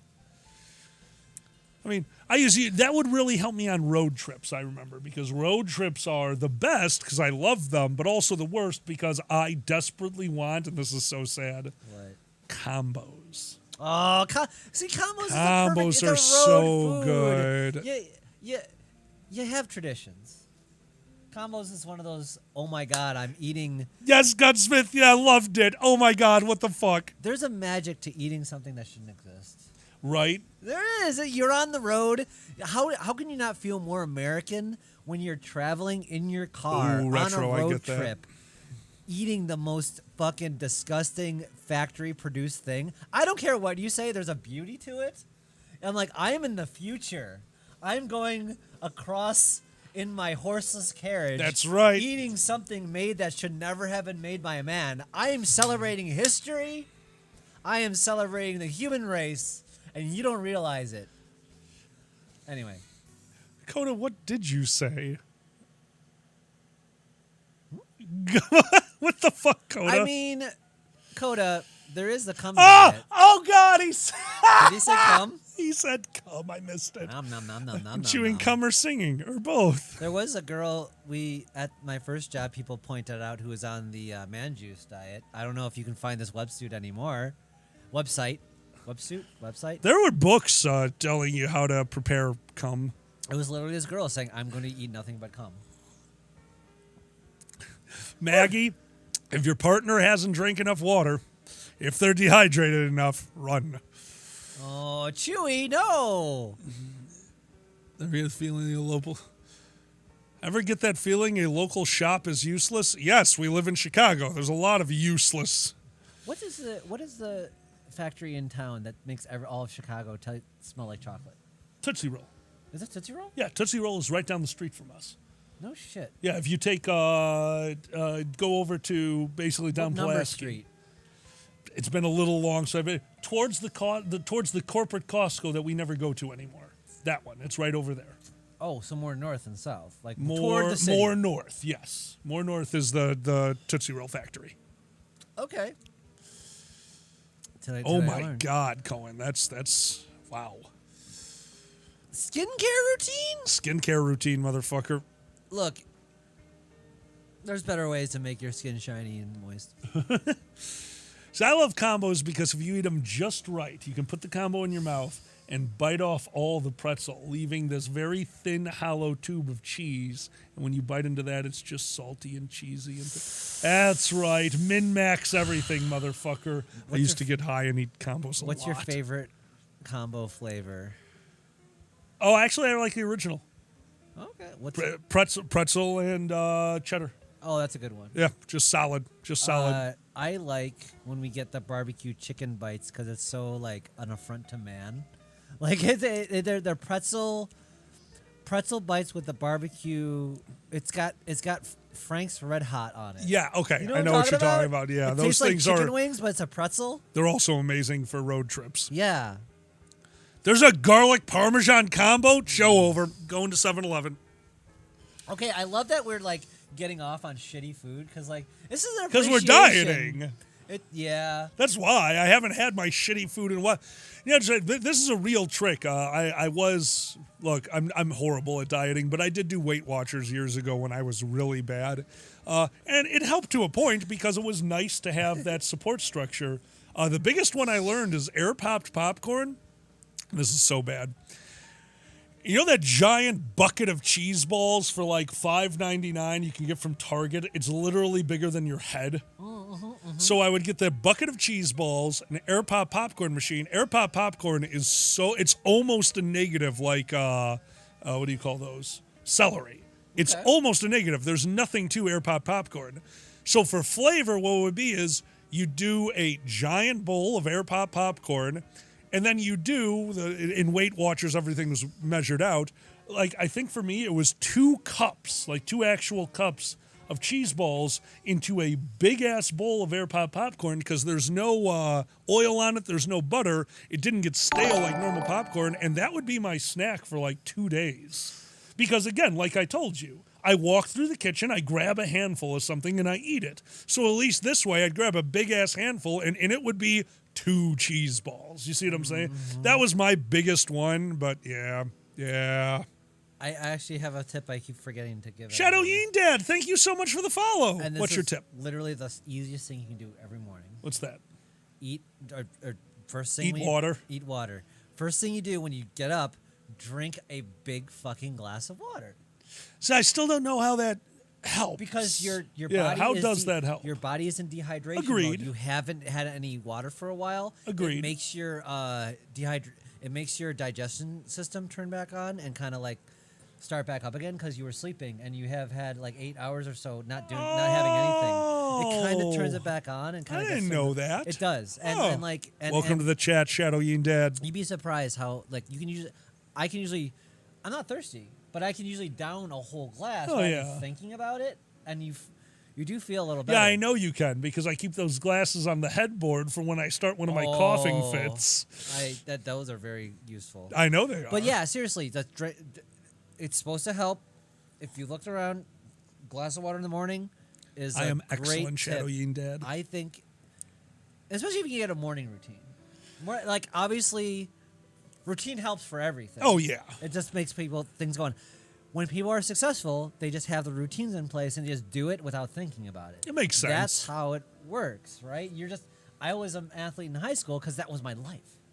Yeah. Right? Yeah. No, that makes sense. When it's part of your life, you don't need to. I tell alcoholics all the time. I grew up with a 6-pack, like just rippling abs and all that kind of stuff, and just was my life. I'm going to get up, I'm going to shoot some baskets, I'm going to run around, I'm going to do this and that. And it's like, when it's the usual, you don't think about it, especially if you do enjoy it. Yeah. If you did enjoy it every day, you're going to be like, oh, fuck this shit. Yeah, and that's half my problem. That's why I have so much trouble exercising, because fuck this shit. I've gotten that with the gym sometimes. Yeah. Like, it's a gym.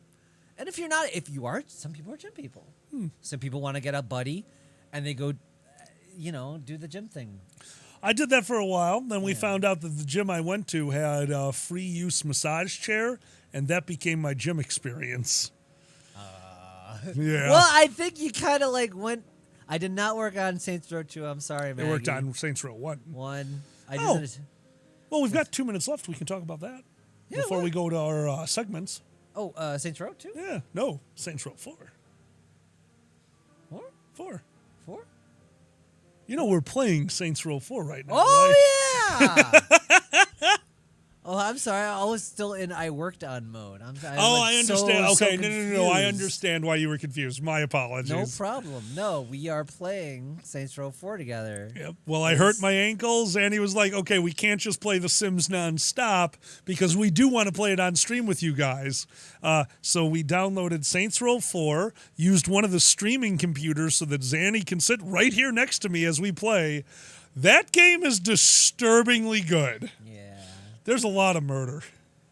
That's like the game. You murder, but it's okay because, No, the game is you murder because Zanny driving around is death to all. Zan's the driver because I'd be way worse, but you are horrifyingly bad. I don't have much consideration for the car. I'm just like, we're going to get there. We're going to get a new one. Retro, I'm not the Saints Row is the exact style of game that I do not play. So finding one that's entertaining to me, this is nice. This is nice. Maggie, we just got the running and jumping feat. We just got it as we finished up the game. Yeah, I don't know how much we're going to be driving now after that. We're gummy bears now, baby. Flying here and there and Gummy bears, everywhere. Bouncing here and there and everywhere. Copyright strikes in our hair. We are the gummy bears. Copyright is broken beyond repair. They're gummies bears. Oh, fuck. It is broken beyond repair. Every time we upload that shit to YouTube, they're like, "Oh, copyright strike." Fuck you. Oh my God. Maggie, it was a good one. That's right, Gray, because the blind person can still video game drive better than I ever will. I still say gummy berry juice was fucking meth. They bounced was everywhere. meth. The human's just like, "Oh, I'm so strong. I'm invincible." Nice tongues. It is fermented, Seamus. Luca, is there anything I won't eat? Mushrooms, I have a slight allergy to, so I try to stay away from them. Asparagus was a vegetable forced on me a lot as a child. I don't even think they're that bad. I cook a balsamic asparagus on the grill that I think is very good. For the most part, I stay away from asparagus. I don't really like it. Do you have it if it's been prepared by like a master chef and it's by the steak? I have had asparagus prepared properly, and even then, it's the opposite of nostalgia. I admit that the balsamic asparagus is good. It's a flavorful, crunchy treat done on the grill. Everything about it is actually pretty good. It's the asparagus taste that comes through that takes me back, and I hate it. I think I'm that with chicken parm because, like I told you that one time my mom made it. It was like super bad, but I just don't think I'm. Damn it, Cosmic. Into it in general, maybe. And I can't just ever have it because of that. Yeah, no, that's. You get how that is? Yeah, I get how that is. Yeah. Anyway. Who's like, this chicken parm would be better without the parm. Like, oh shit, that's not chicken parm. Fuck. Chicken jack? You're not the biggest fan of parm anyway. Like I don't put a ton of Parmesan when you're eating with me. I never realized I'm never that yeah, big you're a fan just of parm. well because you're not big on salt, and Parmesan is just a very salty. I love salt. I think you're wrong on that actually because I love salt. I don't know then. Yeah, it's just there's a tinge of parm. The cheese part of parm is what I don't like. Cosmic, nice. That's a bad thing to say, but I don't know what it is. I think you're right. I don't think I'm that big. Parm is one of those things everyone's just like, oh my god, parm, and I'm like, I should have some because everyone else is having it. That's funny. I do. I put the extra on my pizza, and I'm like, oh shit, I actually like it without it because I like more the tomatoey coming through, and that's why you put it on. You like to shield the tomatoey coming through. A little bit, yeah. Yeah, a little bit. On like Giordano's or something. Agreed. Like that. And I love that when Giordano's, I have a big piece. I love all that tomatoey coming through. Gunsmith, I think I did. My apologies. Anyway, yeah. What was the trailer for? Gunsmith, sorry, you'll have to remind us. Are you guys going to be at MFF? Yup. Quint, we will both be at MFF, and actually, you guys will all be hearing from us before MFF. My new way of doing panels at conventions has started. MFF will be one of the first ones, so hopefully I'm doing a few less panels. Hopefully we're in Dealer's Den. That should also mean that we have time to meet y'all at the bar. So before MFF, we will, once I know my schedule, we're going to pick a time for anyone who's there that you guys want to do a meet and greet. We're going to all hang out. We'll bring some booze. It'll be a good time. Yeah, exactly, Connie. I'm a salt gremlin. Aaron Lyon, welcome back, my friend. Good to see you. And also, we will be selling all of our shit. And down below, I don't know if it works properly or not. We do have the T-shirt shop set up there, so you can automatically buy some of our T-shirts. Oh yeah, that does exist somewhere on Twitch. Yeah, we did set up the shop, so if you guys are looking for T-shirts, go there. But we sell them at cons. Come say hi. Yeah. And the final one before we get to our segments, Cosmic says they love Brussels sprouts, and that is why I think asparagus is because of my childhood. I despised Brussels sprouts growing up, and I only ever had them once. My dad hated Brussels sprouts, so I asked my mother to not make them. My mother made them once. Now, my mother, unbelievable cook. I've said this before. So good. Horrible at vegetables. Every vegetable was just boiled until it was mush. Like entrees, some of the best pasta, the best homemade from scratch spaghetti, all of it so good.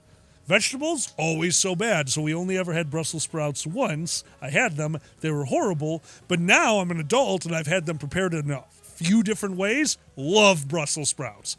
Asparagus, that one was forced on us. If we had steak, it was steak and asparagus. Asparagus was once every other week minimum.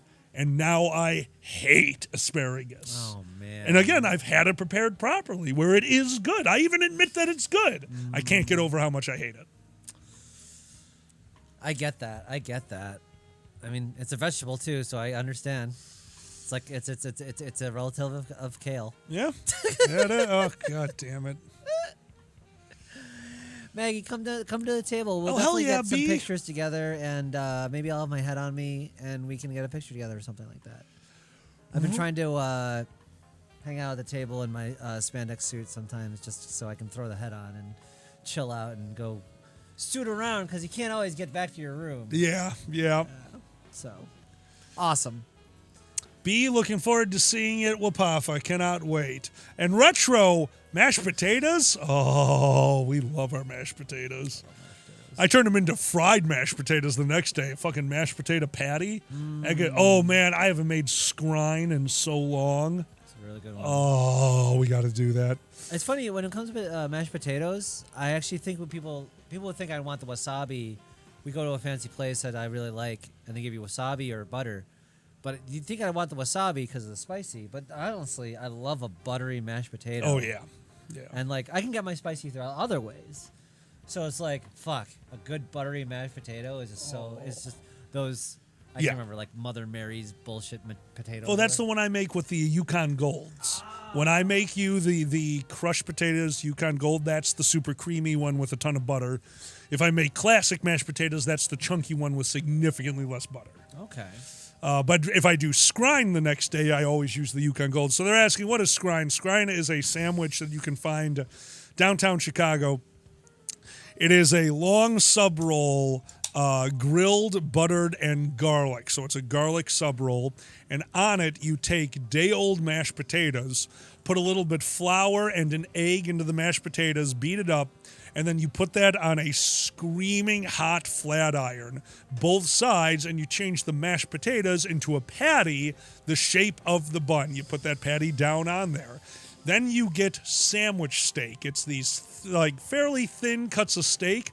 You take a hammer and you pound them out till it is I can't say paper thin, but cardboard thin piece of steak. You season the hell out of it, throw it on the flat iron, again screaming hot, for a minute per side, so the middle is still slightly pink. Throw that on there, finish it off with some chives, a bit more garlic, some pepper. If you can get that steak flat enough, you'll be able to bite into the sandwich and not pull out the whole steak. That's the trick to this thing. But if you do it just right, the bread is crisp enough, the steak is tender enough, and the mashed potatoes are stable enough that you can get a bite with all that in there without ruining the sandwich. Super hard to do, super fun. Also, you're supposed to put blue cheese on it. I don't do that because you're not the biggest fan. Do you like blue cheese? Normally, I could take or leave blue cheese. I find it's very good on scrine. Blue cheese and steak, blue cheese on potato, yeah, those are two good combinations. For me, blue cheese is so overpowering. I don't know if that's just my... No, it's not. It is overpowering. Agreed. You don't put a ton of it on. Like this one, you want that little bit of flavor. It's a balance. It's a hard balance. Oh, I probably fucked it up, and maybe that's why you don't like it, because I'm not... I never... But Hun, we're stoners. My fucking taste buds, I'm usually, all right, time to make dinner. Oh, yeah, how are you going to season it? Heavily. I can't taste a fucking thing. My taste buds are just 90% tar. I don't know about that. Chives are amazing. Yes, the Demon Whiskey, Nick. Oh, chives are fucking outstanding. That's like the little green things, right? Yeah, it's what I put on mashed potatoes. Yeah. I get them fresh and then cut them down. Onion chives, tiny, right? Yeah, tiny little tubes. Pieces of onion. Yeah, it's little tubes. Little tubes. Those are wonderful. It all reminds me of Bennigan's and Irish places. Demon Whiskey, Nick, the reason you let it sit for a day is because you want it cold so that when you mix it together, the butter is more solid. You don't want to go to the frying pan with the butter already melted. You want it cold going on there so that when you heat it, it gets that crust and keeps its form. Otherwise, it starts to melt. And don't get me wrong, it's good, but then you're just buttering your bread with mashed potatoes. Fucking delicious, not scrine. But could you do it with non-day old? Yeah, it's just harder. No problem with that. Yeah, fresh cut chives are the best. Fresh cut everything for the most part. What do you got? Yeah. Welcome to Potato Talk with Alkali and Zanny. Oh, sorry. I'm a fat fuck. Like I said, we're trying to cut down on food. So like tonight we're having a chicken Caesar wrap. Like I've taken all my favorite meals and I'm like, okay, we'll have those on the weekend. I have a and then this question. weekend I was too injured to cook. So when you are going on a diet and you're trying to avoid food, does food porn help or hurt? Helps. Yeah? 100% helps. Yeah? Yeah. You'll watch your food thing and you'll feel like, I had the experience. Because don't forget, I will not deny myself something on a diet. So you can have watching that, the like- food porn, I know, oh my God, that was so good. Now I know what I'm eating this weekend. Because I don't do cheat days. Fuck cheat days. It's not cheating. Today, I am going to eat this incredibly fatty sandwich. And that'll be my meal. Whatever. I know I'm doing it. I'll just cut back on other things. I can have a piece of cake. I just need to know that piece of cake is taking the place of all other desserts that day. Yeah. That's all. Okay, yeah. Yeah, fuck you. I'm not going to not eat something. I'm fat. Retro, we have shit bay leaves down here. I swear to God. We even have packaged fresh bay leaves that are supposed to be fucking pointless.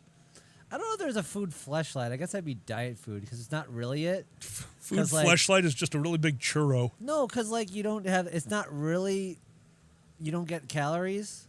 So it's not quite food, That's my point. What's this one? But then again, it's sometimes it does the trick. Oh, yeah. But then sometimes you're just hungry again. All right. It just makes you hungrier. It just makes you hornier. Like, fuck. With 50 minutes left, we want to try not to go over today because we will be passing you all to Boozy at 2 p.m. Central Time. It is time. A huge shout out, just a reminder to all of our... thank you to all of our Patron supporters. We have a $5 level called Rank This, where every once in a while we put out the feelers to anyone who has a Rank This topic. We will go through every single one of them until they're used, and then we get new Rank This topics. So if you have a moment, head over to our Patreon, get in that $5 level, and when we re-up for Rank This, you'll be able to put in. So today, do we know who submitted it? It's usually right here. Shit. Peter the Bear. Peter the Bear, thank you. A huge shout out to Peter the Bear who gave us today's Rank This Top 10 Bad Movies. We've got the top 10 bad movies going on here. All right. This is going to be fun. This is also a hard one because there's so many. I fell out of oh man, what do I... There's so many, like you said. There's so many.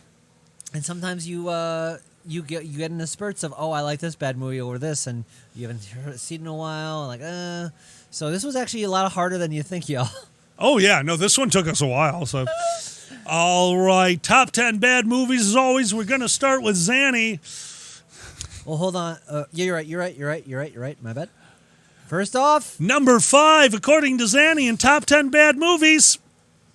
The Apple. The Apple. Nisbet, you jumped the gun.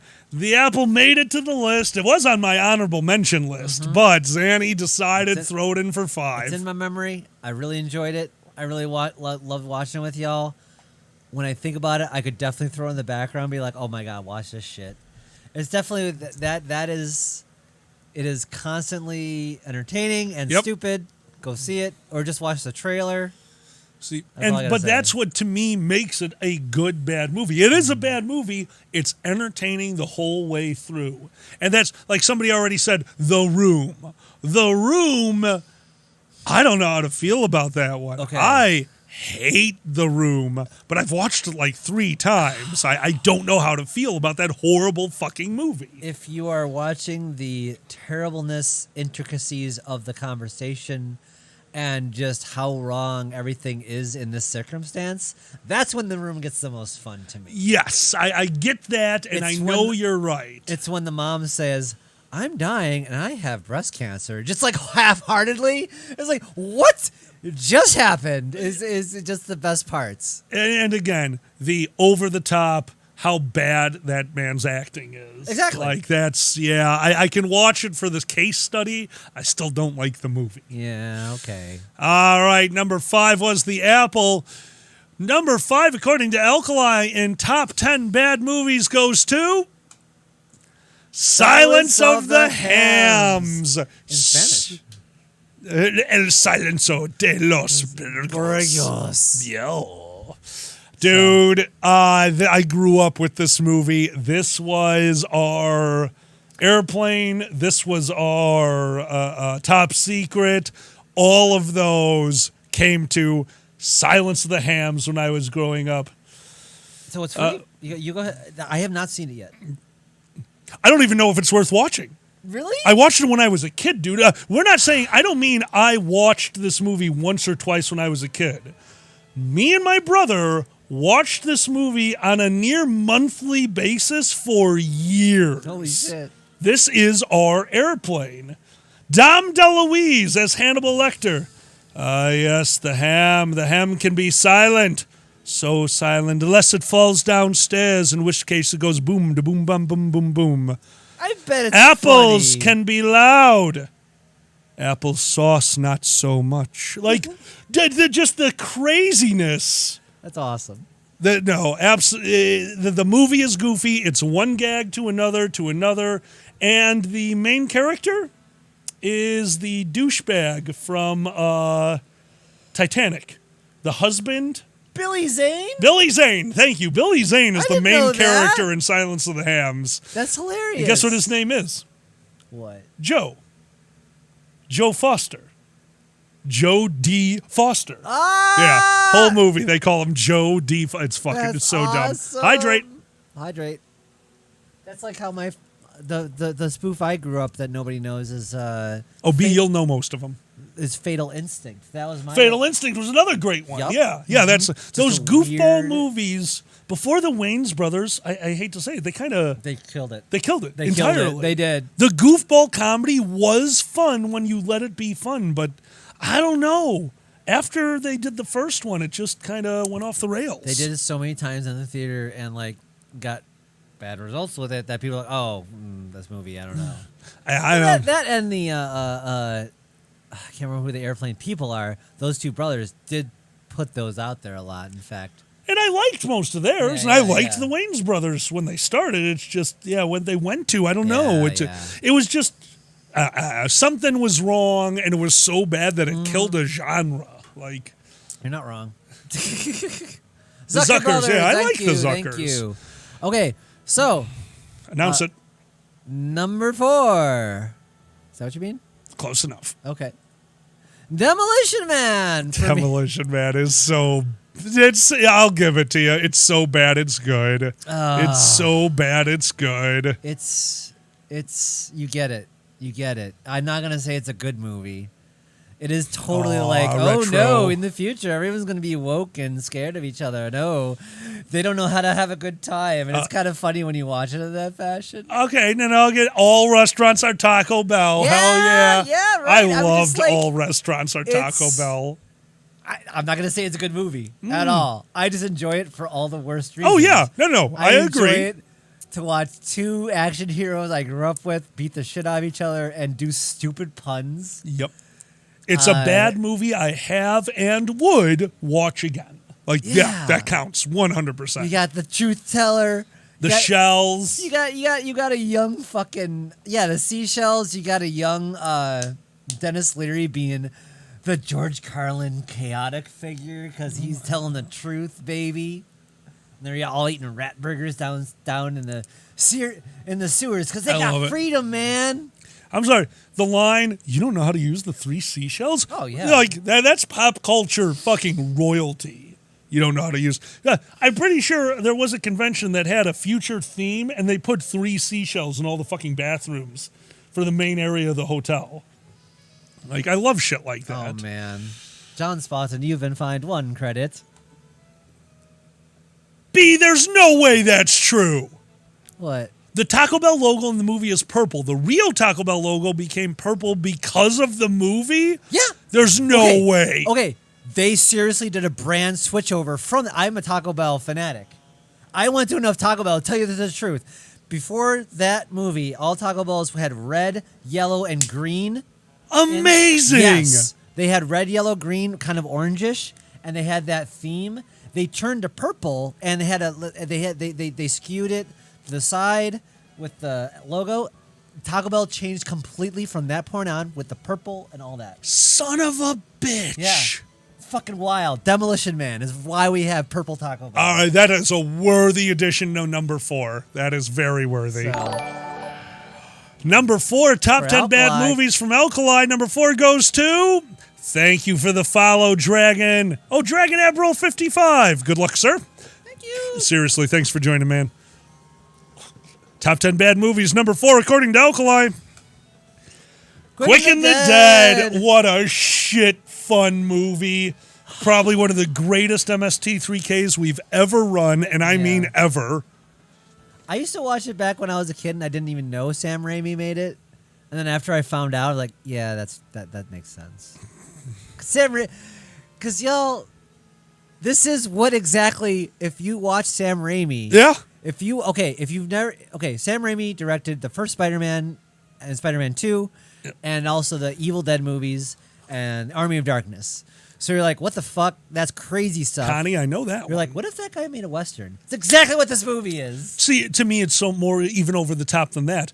The Quick and the Dead is almost a Sam Raimi spoof done by Sam Raimi. It is the most Sam Raimi thing I've ever seen. Yeah, it is so... Seamus, it's so much more than typical Sam Raimi. It's what Sam Raimi would do if you told him what Sam Raimi does and told him to do it. Like, it's so over the top. It's so over the top. I just love the shit they do. I love every moment of that movie. It is the best. Like, it's not my number 1 bad movie because it borderlines being a good movie. It is fun. It's chintzy. It's fun. It's silly. You get to watch Leonardo DiCaprio have a fucking death scene at the age of fucking, I don't know how old he 15 was. or what the fuck Like, he that was a fucked up, amazing scene. And as you can see from the cast, you would never get that cast together ever again. Leonardo DiCaprio, Russell Crowe before anyone knew who he was. Yeah. And, Sharon Stone, Gene Hackman. Gene Hackman is incredible. The killer from Saw is right away. Roxas. I forgot the killer from Saw is in it. I forgot Jigsaw's in it. Goliath from Gargoyles. Yeah. Roxas, hello, buddy. And I'm here's the thing, dude. I like a good Western, which means I like very few Westerns. I don't like spaghetti Westerns. I don't like cookie cutter Westerns. I love the Western theme. I love the Western setting. Fucking Westworld is incredible. The first season especially broke my brain on how good it was. But Quick and the Dead, solid movie. It just barely makes the cut on being a bad movie because it's ridiculous. Demon Whiskey Nick, that doesn't surprise me. It does have a hint of Buffy in Yeah, in sorry, the way it Aaron. I'm very feels. opinionated on Westerns. And it does have a bit of... It does have that feel, I right? agree with that. You get what I'm saying, though? Well, I had to stop watching Buffy. Oh, yeah? Yeah, that one episode got me. Like, to the point where I couldn't continue. Which one was The that? mom episode.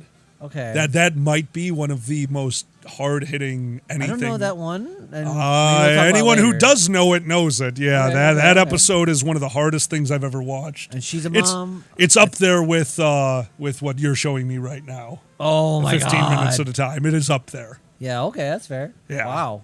Anyone who knows what I'm talking about, sorry. If you don't know what I'm talking about, watch Buffy. It's actually worth it. You got to get through the first season where obviously the actors thought it was a one-season show. And then between seasons, like, okay, we should learn how to stage fight. And they did, and it's great. Well, I mean, yeah, sometimes they don't have the budget. They don't have, they're just doing what they can. You get it. Roxas knows exactly. Yep, Roxas, I had the exact same thing. Yeah. I didn't watch Buffy until probably 6-7 years ago, and mine was already gone, and I couldn't do it. I get that. Okay, is that what it is? So I made it through 5 seasons of Buffy. Tonks, I did not know that. Demolition Man, in Demolition Man, the Taco Bell is changed to Pizza Hut in the UK version. Did Pizza Hut change its colors? Well, then they suck. Wait, in the movie they changed the. I just cracked my ankle again. Oh, did it hurt? No. Yeah, it's okay. It's a good thing. No reason to apologize, man. All right. It's worth it. They Keep are going. young brands. That I'm at the Pizza Hut. I'm at the Taco Bell. I'm at the combination Pizza Hut and Taco Bell. Yeah. I knocked over the fan. Can you pick that up? I'm I sorry. got you. Thank you. Number 3 on top 10 bad movies, according to Xander, goes to... Sorry, Zanny, my apologies. Yeah, you're good. It's been a little while. It I has. actually screwed that up in All a right, bit. high five. Yeah. Damn it, Xander! It still fits. It's how it's supposed to be said. If you need to remember, just remember to cut off the D. I know. Oh, that was good. Well, yeah. That was good. If you need to remember, just cut out the D. Anyway. All right, number 3, according to Zanny, is... Jim Cotta. That was so stupid fun. I'm sorry. The pommel horse in the middle of the town square killed me. So good. That was so funny. What if Resident Evil 4 had a gymnast with no guns? That's what it's part of this movie's like. That had me the moment from the beginning when the U.S. government was like, we need to recruit you because you are an Olympic gymnast. Well, I am an Olympic gymnast. Yes, you should recruit me for... What? I hate to redo, what do you call it, MSTs if we ever do it with other people. But this is one of my favorites. It was when I was guest of honor at IFC. Yep. I'm like, I'm picking the name. I'm picking it. Yeah. Worth every. Kage and Ronnie were there for that one. They made it through the entire thing. They didn't drink through the whole thing, but they made it to the end and had to see the end of that movie. Yes, it was so good. I'll tell. People like that line. I'm gonna put it in my stand-up. Fuck it. But yeah, Jim Cotta is a remnants from my childhood of holy shit. How does this exist? Right? Did you ever have any? Oh, absolutely. Like that? Absolutely. Shout out to Miami Connection is another one of those. What? If you want to look it up, I haven't seen it enough. I was too high when I saw it. We were too high when we saw it. Yep. There's one, I want to say mine, but it comes up. Okay, yeah. I know don't it's wanna say in too your much. list. Yeah. But y'all, it's not just okay, just to let you know, this guy like won a gold medal at the Olympics. Yeah, in real life. They gave him He's a real movie. life gold medal Olympian. Yeah, they gave him a movie, this martial arts movie, as this is what you get. Yep. And the best part is when they get to the village where this tournament is being held. It's like a crazy village. It's like Resident Evil 4. And everyone's insane. And there's a pommel horse in the middle of the village. Yep.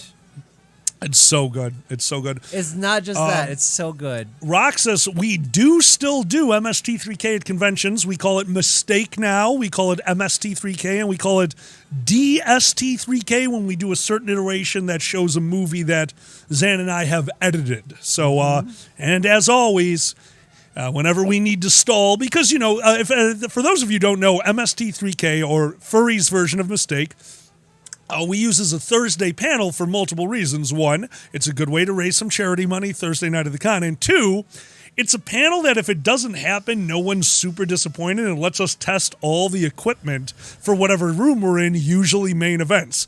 It's super nice to have a Thursday live check that shows you that all the equipment works, but usually means we're delayed, which means Roxas.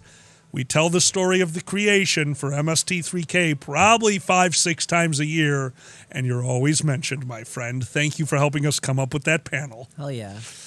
Oh, it was a blast, dude. If you're ever back at a con, you are always invited to MST3K. I just know you're going to be there, so I can tell the convention, we sign waivers. It's so bad at this point.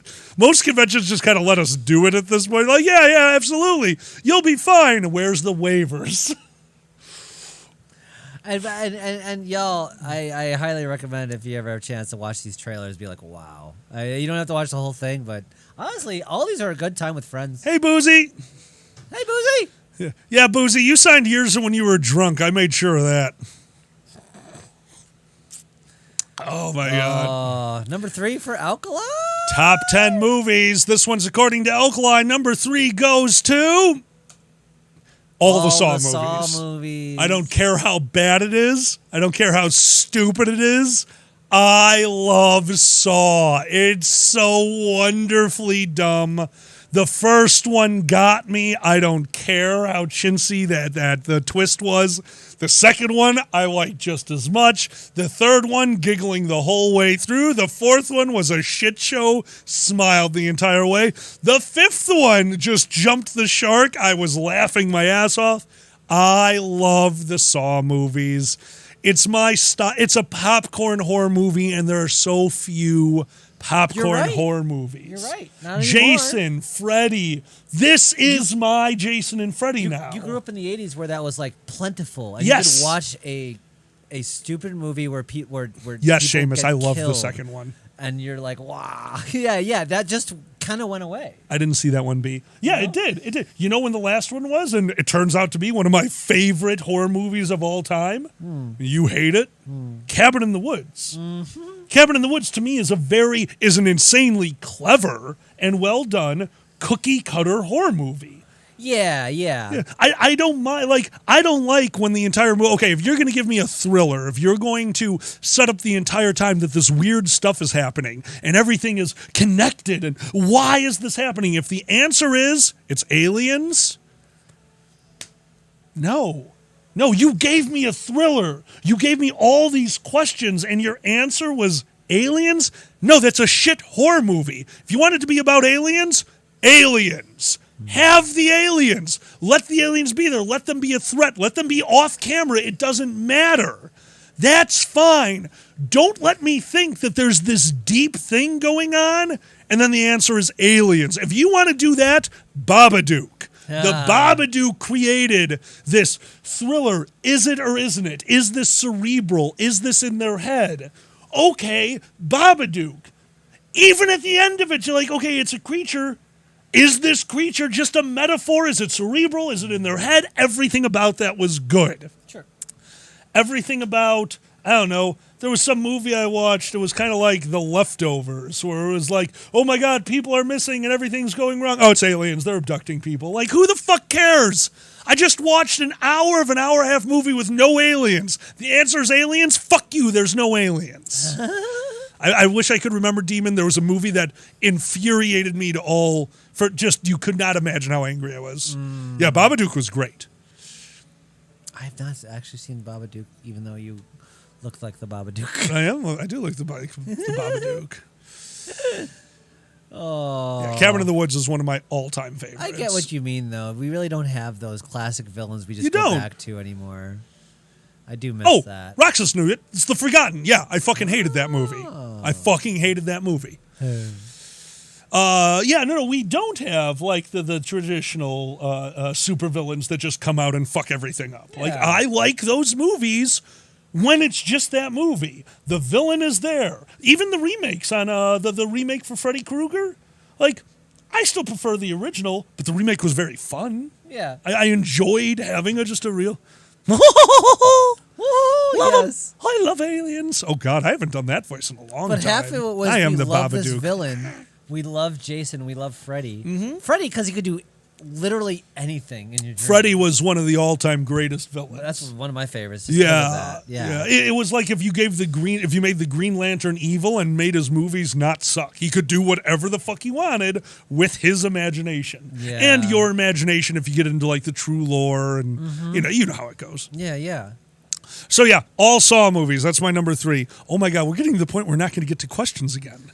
Oh, that might happen. No, we're going to get there. We're just not going to be able to do all of them. Okay. Oh, Michael Myers is another one. Hell yeah. Michael Myers is fantastic. Yeah, that's a classic. Excuse me. Gunsmith, we haven't seen it yet. I want to watch that. Just Nick Cage being Nick Cage. All right. Top 10 bad movies. Number 2, according to Zanny, is... The Last Dragon.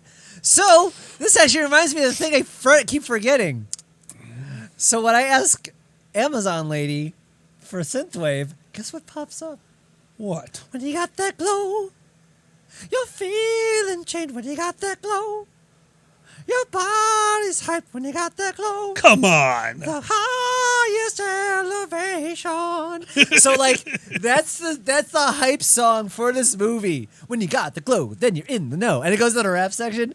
So that's like the you're the best. around. From the Karate Kid. This was the Karate Kid for... It was another Karate Kid. Let's just say it was I an urban loved it. Karate Kid. I loved it. Literally made by Barry Gordy. I don't Motown know if I producer. ever knew it was made by Barry Gordy. Yeah. I don't think I knew that. Barry Gordy's The Last Dragon. Motherfucker. And it's a Motown like production. It's really good. The main character is Bruce Leroy. That's what everyone calls him. I love it. The main bad guy is that guy who looks like a samurai. Everyone calls him the Shogun of Harlem. It is just chintzy, dumb. It's a time warp. It's stupid. It's and fun. I love it. And it's I just love like it. all those movies come. It was my favorite of all those chintzy movies, and I love those. I was gonna mention Bloodsport. Show enough. Yep. Show enough. That's Am so I the good. prettiest? Show enough. Am I the baddest? Show enough. Am I the most powerful shogun of all of Harlem? Show enough. Hello, Moore. How you doing, my friend? Hi. I cut them all. So, yeah, you get a beat. Like, and then there's a special power. It's just it's so fucking- fun. It's so fun. It's so stupid. I love it. I love it so much. That's a good one. That is a good one. All right. Top 10 bad movies. Number 2, according to Alkali, goes to Monster Squad. Dude, Monster Squad is so fucking stupid and fun. Wolfman's got nards. Dude, I love Boozy knows it. I knew that. Dude, this movie is my childhood. This was my horror movie growing up. I would watch this all the time. I actually rewatched it more recently. Do you know that? Me and Dragger did. Really? Yeah. That's awesome. Because it's the writer is someone you might know. He did like The Nice Guys. They're quoting the movie, Slippery. He did The Nice Guys, and he did some of the other movies you'd like too. Wait, this guy did The Nice Guys? Yeah. Oh, that explains so The fucking much. The Nice Guys, and the one with Val Kilmer and Iron The Man. other together. guys? The other guys. Other guys, No, okay. no, not the Nice Guys, not the other guys. You're thinking about the one with Will Ferrell. That's not. Okay, not that one. You're talking. This is the one with Russell Crowe and Gosling. The two, I know what you're talking about That's now. what I'm Yeah, talking oh, that's a about. great Shane movie. Black. Yeah, this is one of his. That's first a really movies. funny movie. Yeah, that's why it's so weird and just. If you haven't seen it, y'all, it's just a bunch of kids. They're the only ones in town. Wolfman's got nards. Who thinks there's freaking monsters out there, and the only ones in town that can beat them. Retro, it's actually worth watching. It's cute. It's stupid. It's fun. There is no way he did Kiss Kiss Bang Bang. Kiss Bang Bang, yes. That's not fucking him. Yeah. This guy made Kiss Kiss. Fuck me. Oh, that makes me so happy. That's why we looked it up. Yeah. Oh, I love Kiss Kiss Bang Bang. Yep. Motherfucker. Yeah. It's. Oh, how about this? He did the first Lethal Weapon? Yeah. Bogus. Before all that, God. there was Monster Squad, baby. It was. I was torn between Monster Squad, and I think the other one is The Monster Under the Stairs with Fred Savage or something like that. Oh, you're thinking of Little Monsters. Little Monsters. That was the other one from That's my another childhood. good one like Monster. that. I was torn for number 2. I wanted to do the Slash, but I couldn't. I see how they're similar though. It was very, to me, they were. That's just 2 movies from my childhood. It's like, just being a kid, believing in monsters. yes. They're there. Never saw Once Bitten, actually, Oh Seamus. man. I only saw parts on Comedy Central every once in a while. Yeah, sorry. No fucking way. What's that? From Luca, the town square in Monster Squad is also the same set used in Gremlins and the Back to the Future trilogy? That's amazing. Are you fucking with me? That's amazing. Huh. The more you know. Huh. Wait, Shane Black did Predator? There was a 1918 Predator, 2018 Predator? The fuck? Okay. I okay. forgot there was, honestly. You miss them every once in a while. Yeah, I guess so. Number 1 for me. Nope, not number 1 for you. Nope. Before we get to number Honorable 1, let's go mentions. through our honorable mentions. There's even things that didn't make honorable mention that we talked about. The Room, Bloodsport, Johnny say it. Johnny Mnemonic. Is that mnemonic? Dear You God. just say the N. Just ignore the M. Johnny Mnemonic. Reefer Madness, Super Mario Brothers, and then let's go with my favorites, the Jumping the Shark. Now we're talking about Jason X in space. We're talking about Jason Takes Manhattan, Freddy versus Jason. We're talking about a Leprechaun in the Hood. Dear God, all of those. But yeah, all of these were on our lists at one point, and they got bumped for others. But huge shout-outs to all the ridiculousness of the Moon, Bloodsport, Johnny Mnemonic, Reefer Madness, Super Mario Brothers, and Jumping the Shark. This is for more. I want the Mexican beer, and I want the 10,000 a night hooker. Oh, Cosmic. Reefer Madness is unbelievable. It's one of my favorites. Wishmaster is definitely one of those ones from my being a kid. But Reefer Madness has been remade into a musical, and it's like the greatest thing ever. Oh, it's so good. The Reefer Madness musical is so fun. It is so fun.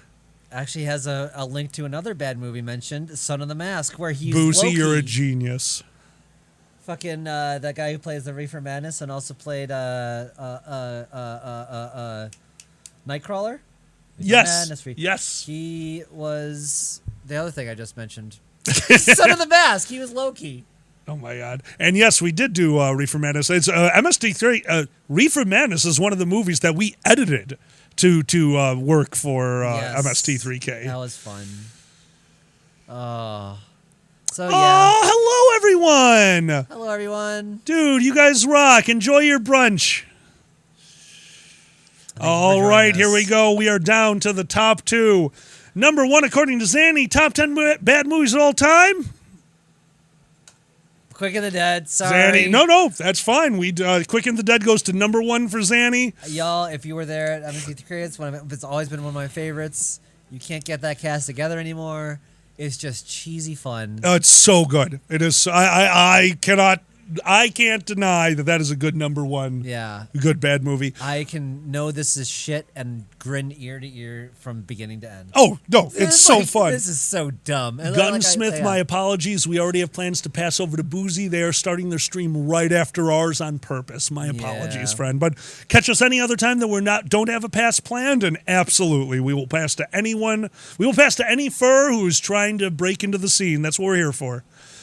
Super Mario's is one of my favorite bad movies. It's really dumb, but certainly, Super Mario Brothers is not boring. Oh, it is not. I didn't like it as much. Now I super appreciate it. It's the dark, gritty reboot that was before the actual first. Oh, I didn't even think of that one. What's that? Street Fighter. Oh, that was a good one. That's up there with Mortal Kombat, and just I know this is shit, but I don't care. The kid in me loves everything that's happening right now. The day that M. Bison came into your village was probably the most important day of your life. To me, it was a Tuesday. Yes. Fuck it, he was such a good actor. The Dancing Goombas. Such a good actor. Raul Julia was the best. Thank you. I could not think of his name. Raul Julia. Oh, what a great actor. Also Gomez Adams. Yeah. The best Gomez. All right, this is it. True. Number one from top 10 bad movies of all time, according to Alkali, is... Actually, kind of disappointed. I didn't think of that one. Cohen, Killer Tomatoes. I love that movie. That would have probably made it into at least honorable mention, if not my list. I love that movie. I'm going to get yelled at for this one. Oh, stop. I will watch this movie over and over. It's so bad. I love Wild Wild West. It's so stupid. It's so stupidly good. At least people have westerns. That's great. It's like, hey, what if we didn't know what steampunk was and just went for it? Also, this is our cast. Honestly, I love this movie. I understand. I get it. I do. Seamus, he's so charming in this. It's so dumb. I love Will Smith, Kevin Kline. Kevin Kline nailed it. He nails this movie. Like you said, it's got this weird, I know this isn't, but I don't care. It's just kind of a charm to it. There's a major charm to it, absolutely. And it takes itself seriously without even remotely. They punch a man in a wheelchair and he just spins around because of the wheelchair is his legs. And what's the name of the villain? What's that actor's name? Kenneth Branagh. Kenneth Branagh, who's a classically trained Shakespearean actor, the most serious Shakespearean actor you can find of all of Hollywood, is in this fucking movie. And nails it as a fucking... What the fuck As is a with him? He's He's racist. so good. He's a fucking Confederate soldier with no legs. It's so good. Sir Kenneth Branagh. Thank you, B. I didn't know he sorry. was a sir. Of course. And Kentucky Fried Movie is not a bad movie. Kentucky Fried Movie is great. If you're ever taking yourself too seriously, just remember that Kenneth Branagh did Wild Wild West. Yeah. That motherfucker did Hamlet. He also did Wild Wild West. And you know what? He probably just had just as much fun doing both of them. I bet, dude. That Maybe was more so good. It was to so being fun. A weird spider Nazi. I like spiders. Okay, dude. I'm going to make a robot spider. Okay, we've got a top 5 from Luca. Super Mario Bros. Tank Girl! How did we forget about Tank Girl? I never saw. You've never seen Tank Girl? I never saw Tank We will Girl. watch Tank Girl. Oh my God, we will watch Tank Girl. I wanted to see it when I saw there was a furry that was. Yeah, no, cute it's in super it. fun. It was like a boss. Well, help me out, y'all. She got like a friend. Anyway. Oh my God. Judge Dredd, I loved the remake of Dredd. I think that's really good. Duck tits. Duck tits, woo! Was there duck tits in Howard the Duck? Help me out. I don't remember that part. Jesus Christ. That sounds like something George Lucas would do. He put duck tits in there. B, I don't even know what that is. What's that? WWW TV show, which you should Wild watch. West. It's basically... There's a TV... I understand. Way back. I understand. It was based on an old TV show. Okay. Which I never saw. And I believe... I don't know if it's from the 60s or 50s or when that was from, honestly. The duck tits were apparently in the first 5 minutes. Really? That's the 80s for you. More. Zanny showed me Dread right here in the studio. Probably helps that we have the light setup that we do, so the lights read the TV and kind of give you a bit more immersion. But I adored the Dread movie, and I don't like action movies. It was so over the top that I was just like, yeah, this is, again, it's a popcorn movie.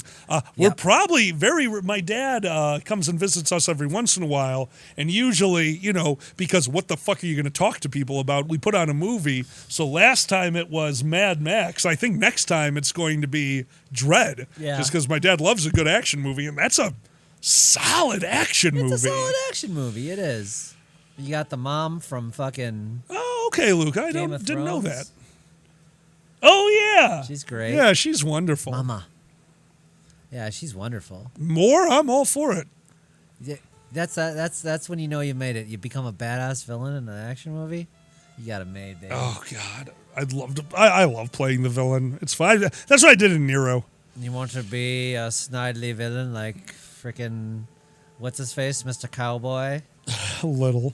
Snape. I love being Snape. Yeah. How the fuck did I forget Puppet Master? Dear God, my list is woefully incomplete. No, well, I mean, I you grew love up on all. I mean, it was represented.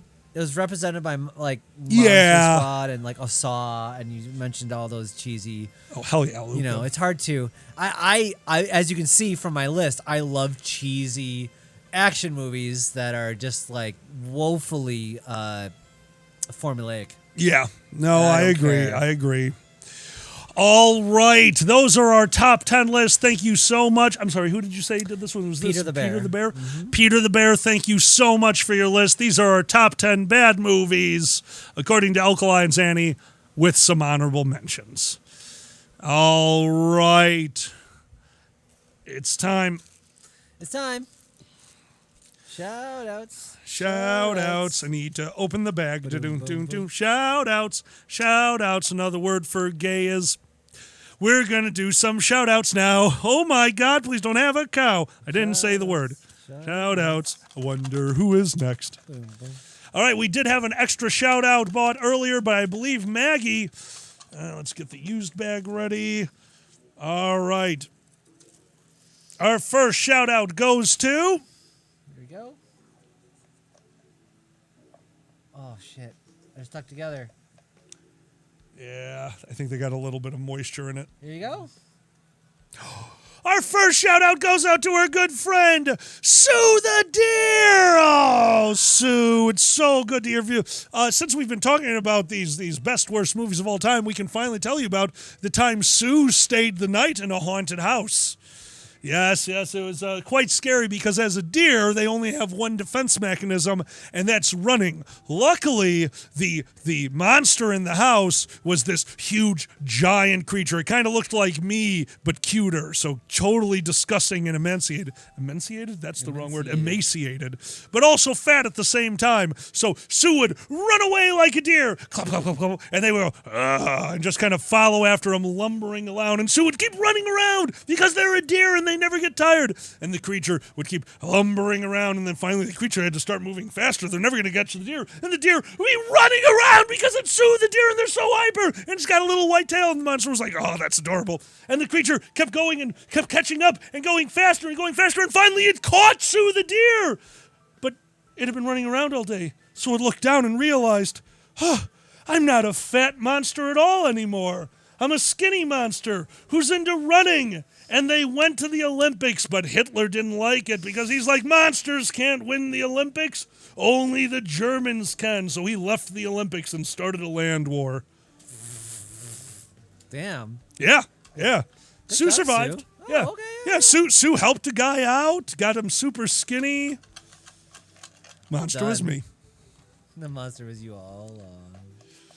Our next shout out goes to Shukin Flash. Shukin. Of course, known that they were Shukin Flash because of the Flash part. That's right.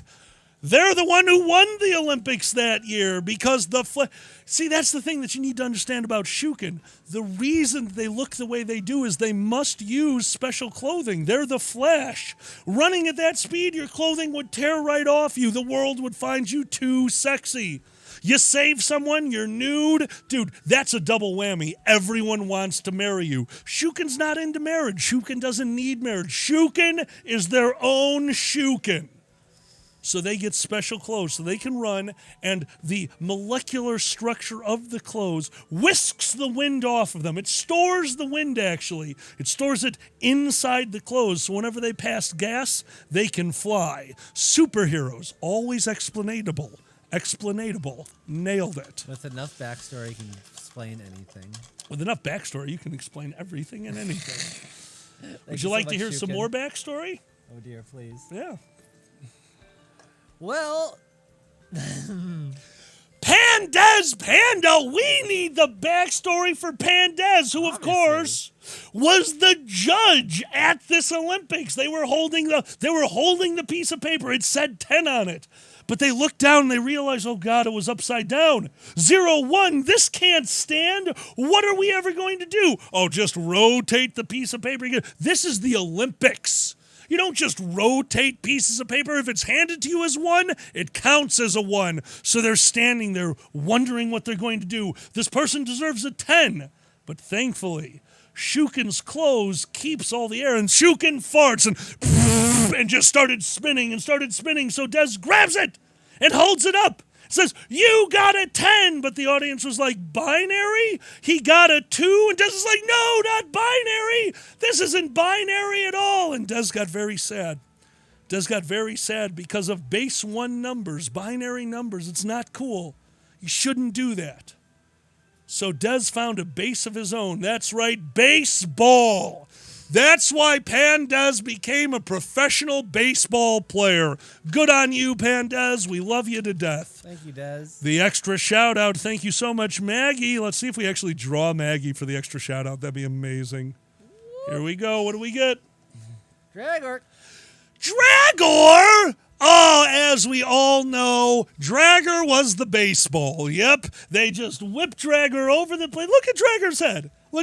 And don't tell me that the first thing you don't think is American sports pastime. That's every time I look over at Dragor, I think cancer survivor and American sports pastime immediately. So there they are. The pitcher's on the plate. They're rubbing Dragor's head between, because you see how they do it. And they spit on their hands. And That's how you handle it. That's how you handle it, absolutely. And they're ready, and the pitch, and they throw, and it goes right towards Pandez, Dragor's head. But they spit.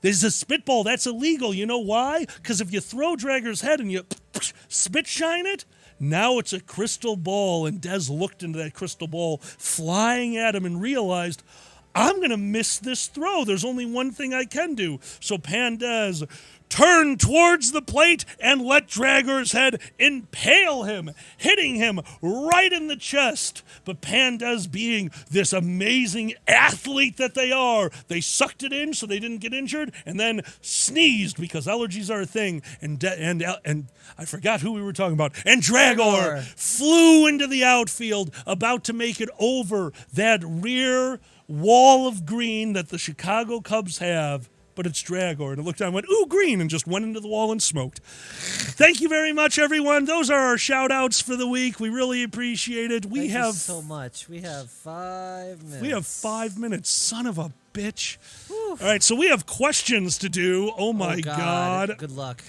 All right. Before we go on, I just want to thank every single person who put in for our questions this week. We have 10 questions still from last week that we're trying to get through.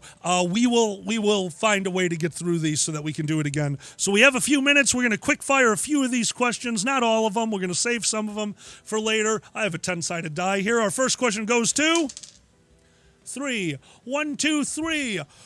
To Cosmic. Thank you so much, Cosmic. Con you've never attended that you most like to. I'm kind of torn between TFF, Texas Furry Fiesta, and what's the one that used to take place on First Squared's weekend in New England? I thought that was, you're New England. Is it New England FurCon? No. That sounds, Hellbell South Chat. I know it takes place there. Hi, Nikolai. Hi. Northeastern Furry Con? Hey, B, have a wonderful day, my friend. I can't. But I know it is in New England. I know it's in the Boston-ish area. Yeah, I can't. Talking about. I can't think of that one. But yeah, those two are very, very tied for me. I want to go to both. I want to go to Eurofurence eventually someday. Kind of. Oh my! Well, that's bucket list shit there. Oh, absolutely. I mean, I'm going to Eurofurence. I'm going to Brazil, but those are just going to happen. Like, I don't care what it takes. Gotcha. But yeah, no, and honestly, like outside of that, new starting cons, I'm very excited to go to. I'm crazy excited. We've got a Nomadicon coming up. If you guys haven't heard of that one, I'm their guest of honor for their first year, which is insane to me. But yeah, Nomadicon is going to happen the first week of January. It's like right after New Year's, and I'm very excited to see what they do. 18 plus con. This is going to be a blast. So yeah, small cons. I do love going to the small, fun conventions. Hey, Absolutely. Retro, good luck. Yeah, I think we got that. We got that. I mean, Tunks, that's awesome. All right, we have time for literally one more question. Yeah, correct, Slippery. 8. Let's see what we got on number 8. All right, 1, 2, 3, 4, 5, 6, 7, 8. Our next one goes out to Tikel. Oh, God. Tikel, what D&D spell of 3 or less would you most want to be able to cast in real life? Son of a bitch, I gotta go with Prestidigitation. Prestidigitation is such a fun spell to me. It's Prestidigitation is the ability to basically you become a David Blaine level magician, but you don't have to use it for magic. Like, think of all the things he could do. You've heard the story of David Copperfield. Oh yeah. David Copperfield walking from the show to his hotel with his 2 assistants and getting mugged. Have you ever heard this? No. That actually happened.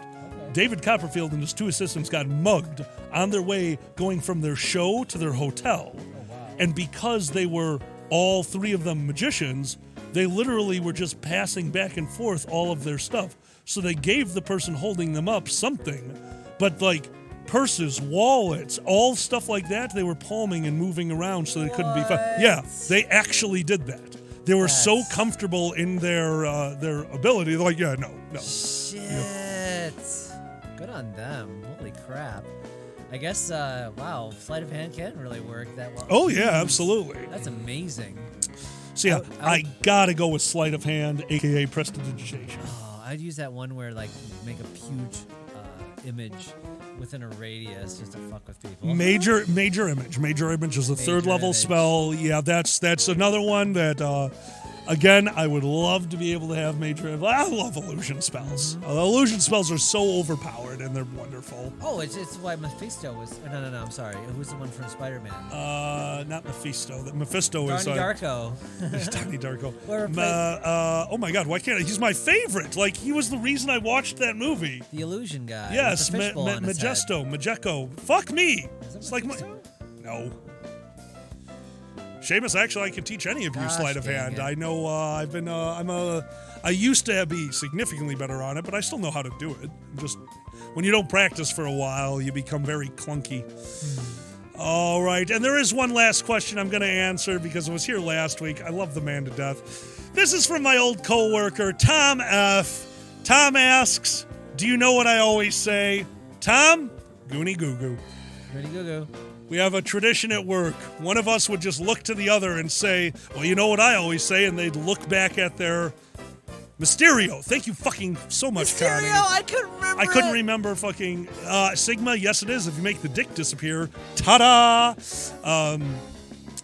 But yeah, we used to look over at each other. It's like, well, you know what I always say, and then you'd look back at your computer, and the other person would have to guess. And you'd have a line in your head. You had to have a line, but the other person would guess, and if they got it, you had to buy coffee. And when you were around a person for 7+ years, 8+ hours, 5 to 6 days a week, you'd be shocked how often you get it right. Tom, Goonie Goo Goo. Goody goo-goo. It's time. It is time, ladies, gentlemen, both and neither. We are about to pass you over to the one, the only, the amazing Boozy Badger. Get out of that. There you go. Oh, hell yeah, Gunsmith, dear God. We're going to shoot you over to Boozy right now. Thank you so much for being here. We will be back tomorrow, 6 p.m. with Stardew Valley, with the amazing Boozy, with the amazing QM. So until next time, I'm Alkali. I'm Zanny. Thank you so much for being here. Thank you so much for your support. Have a wonderful day and good night. Bye. Bye, everyone. Nice.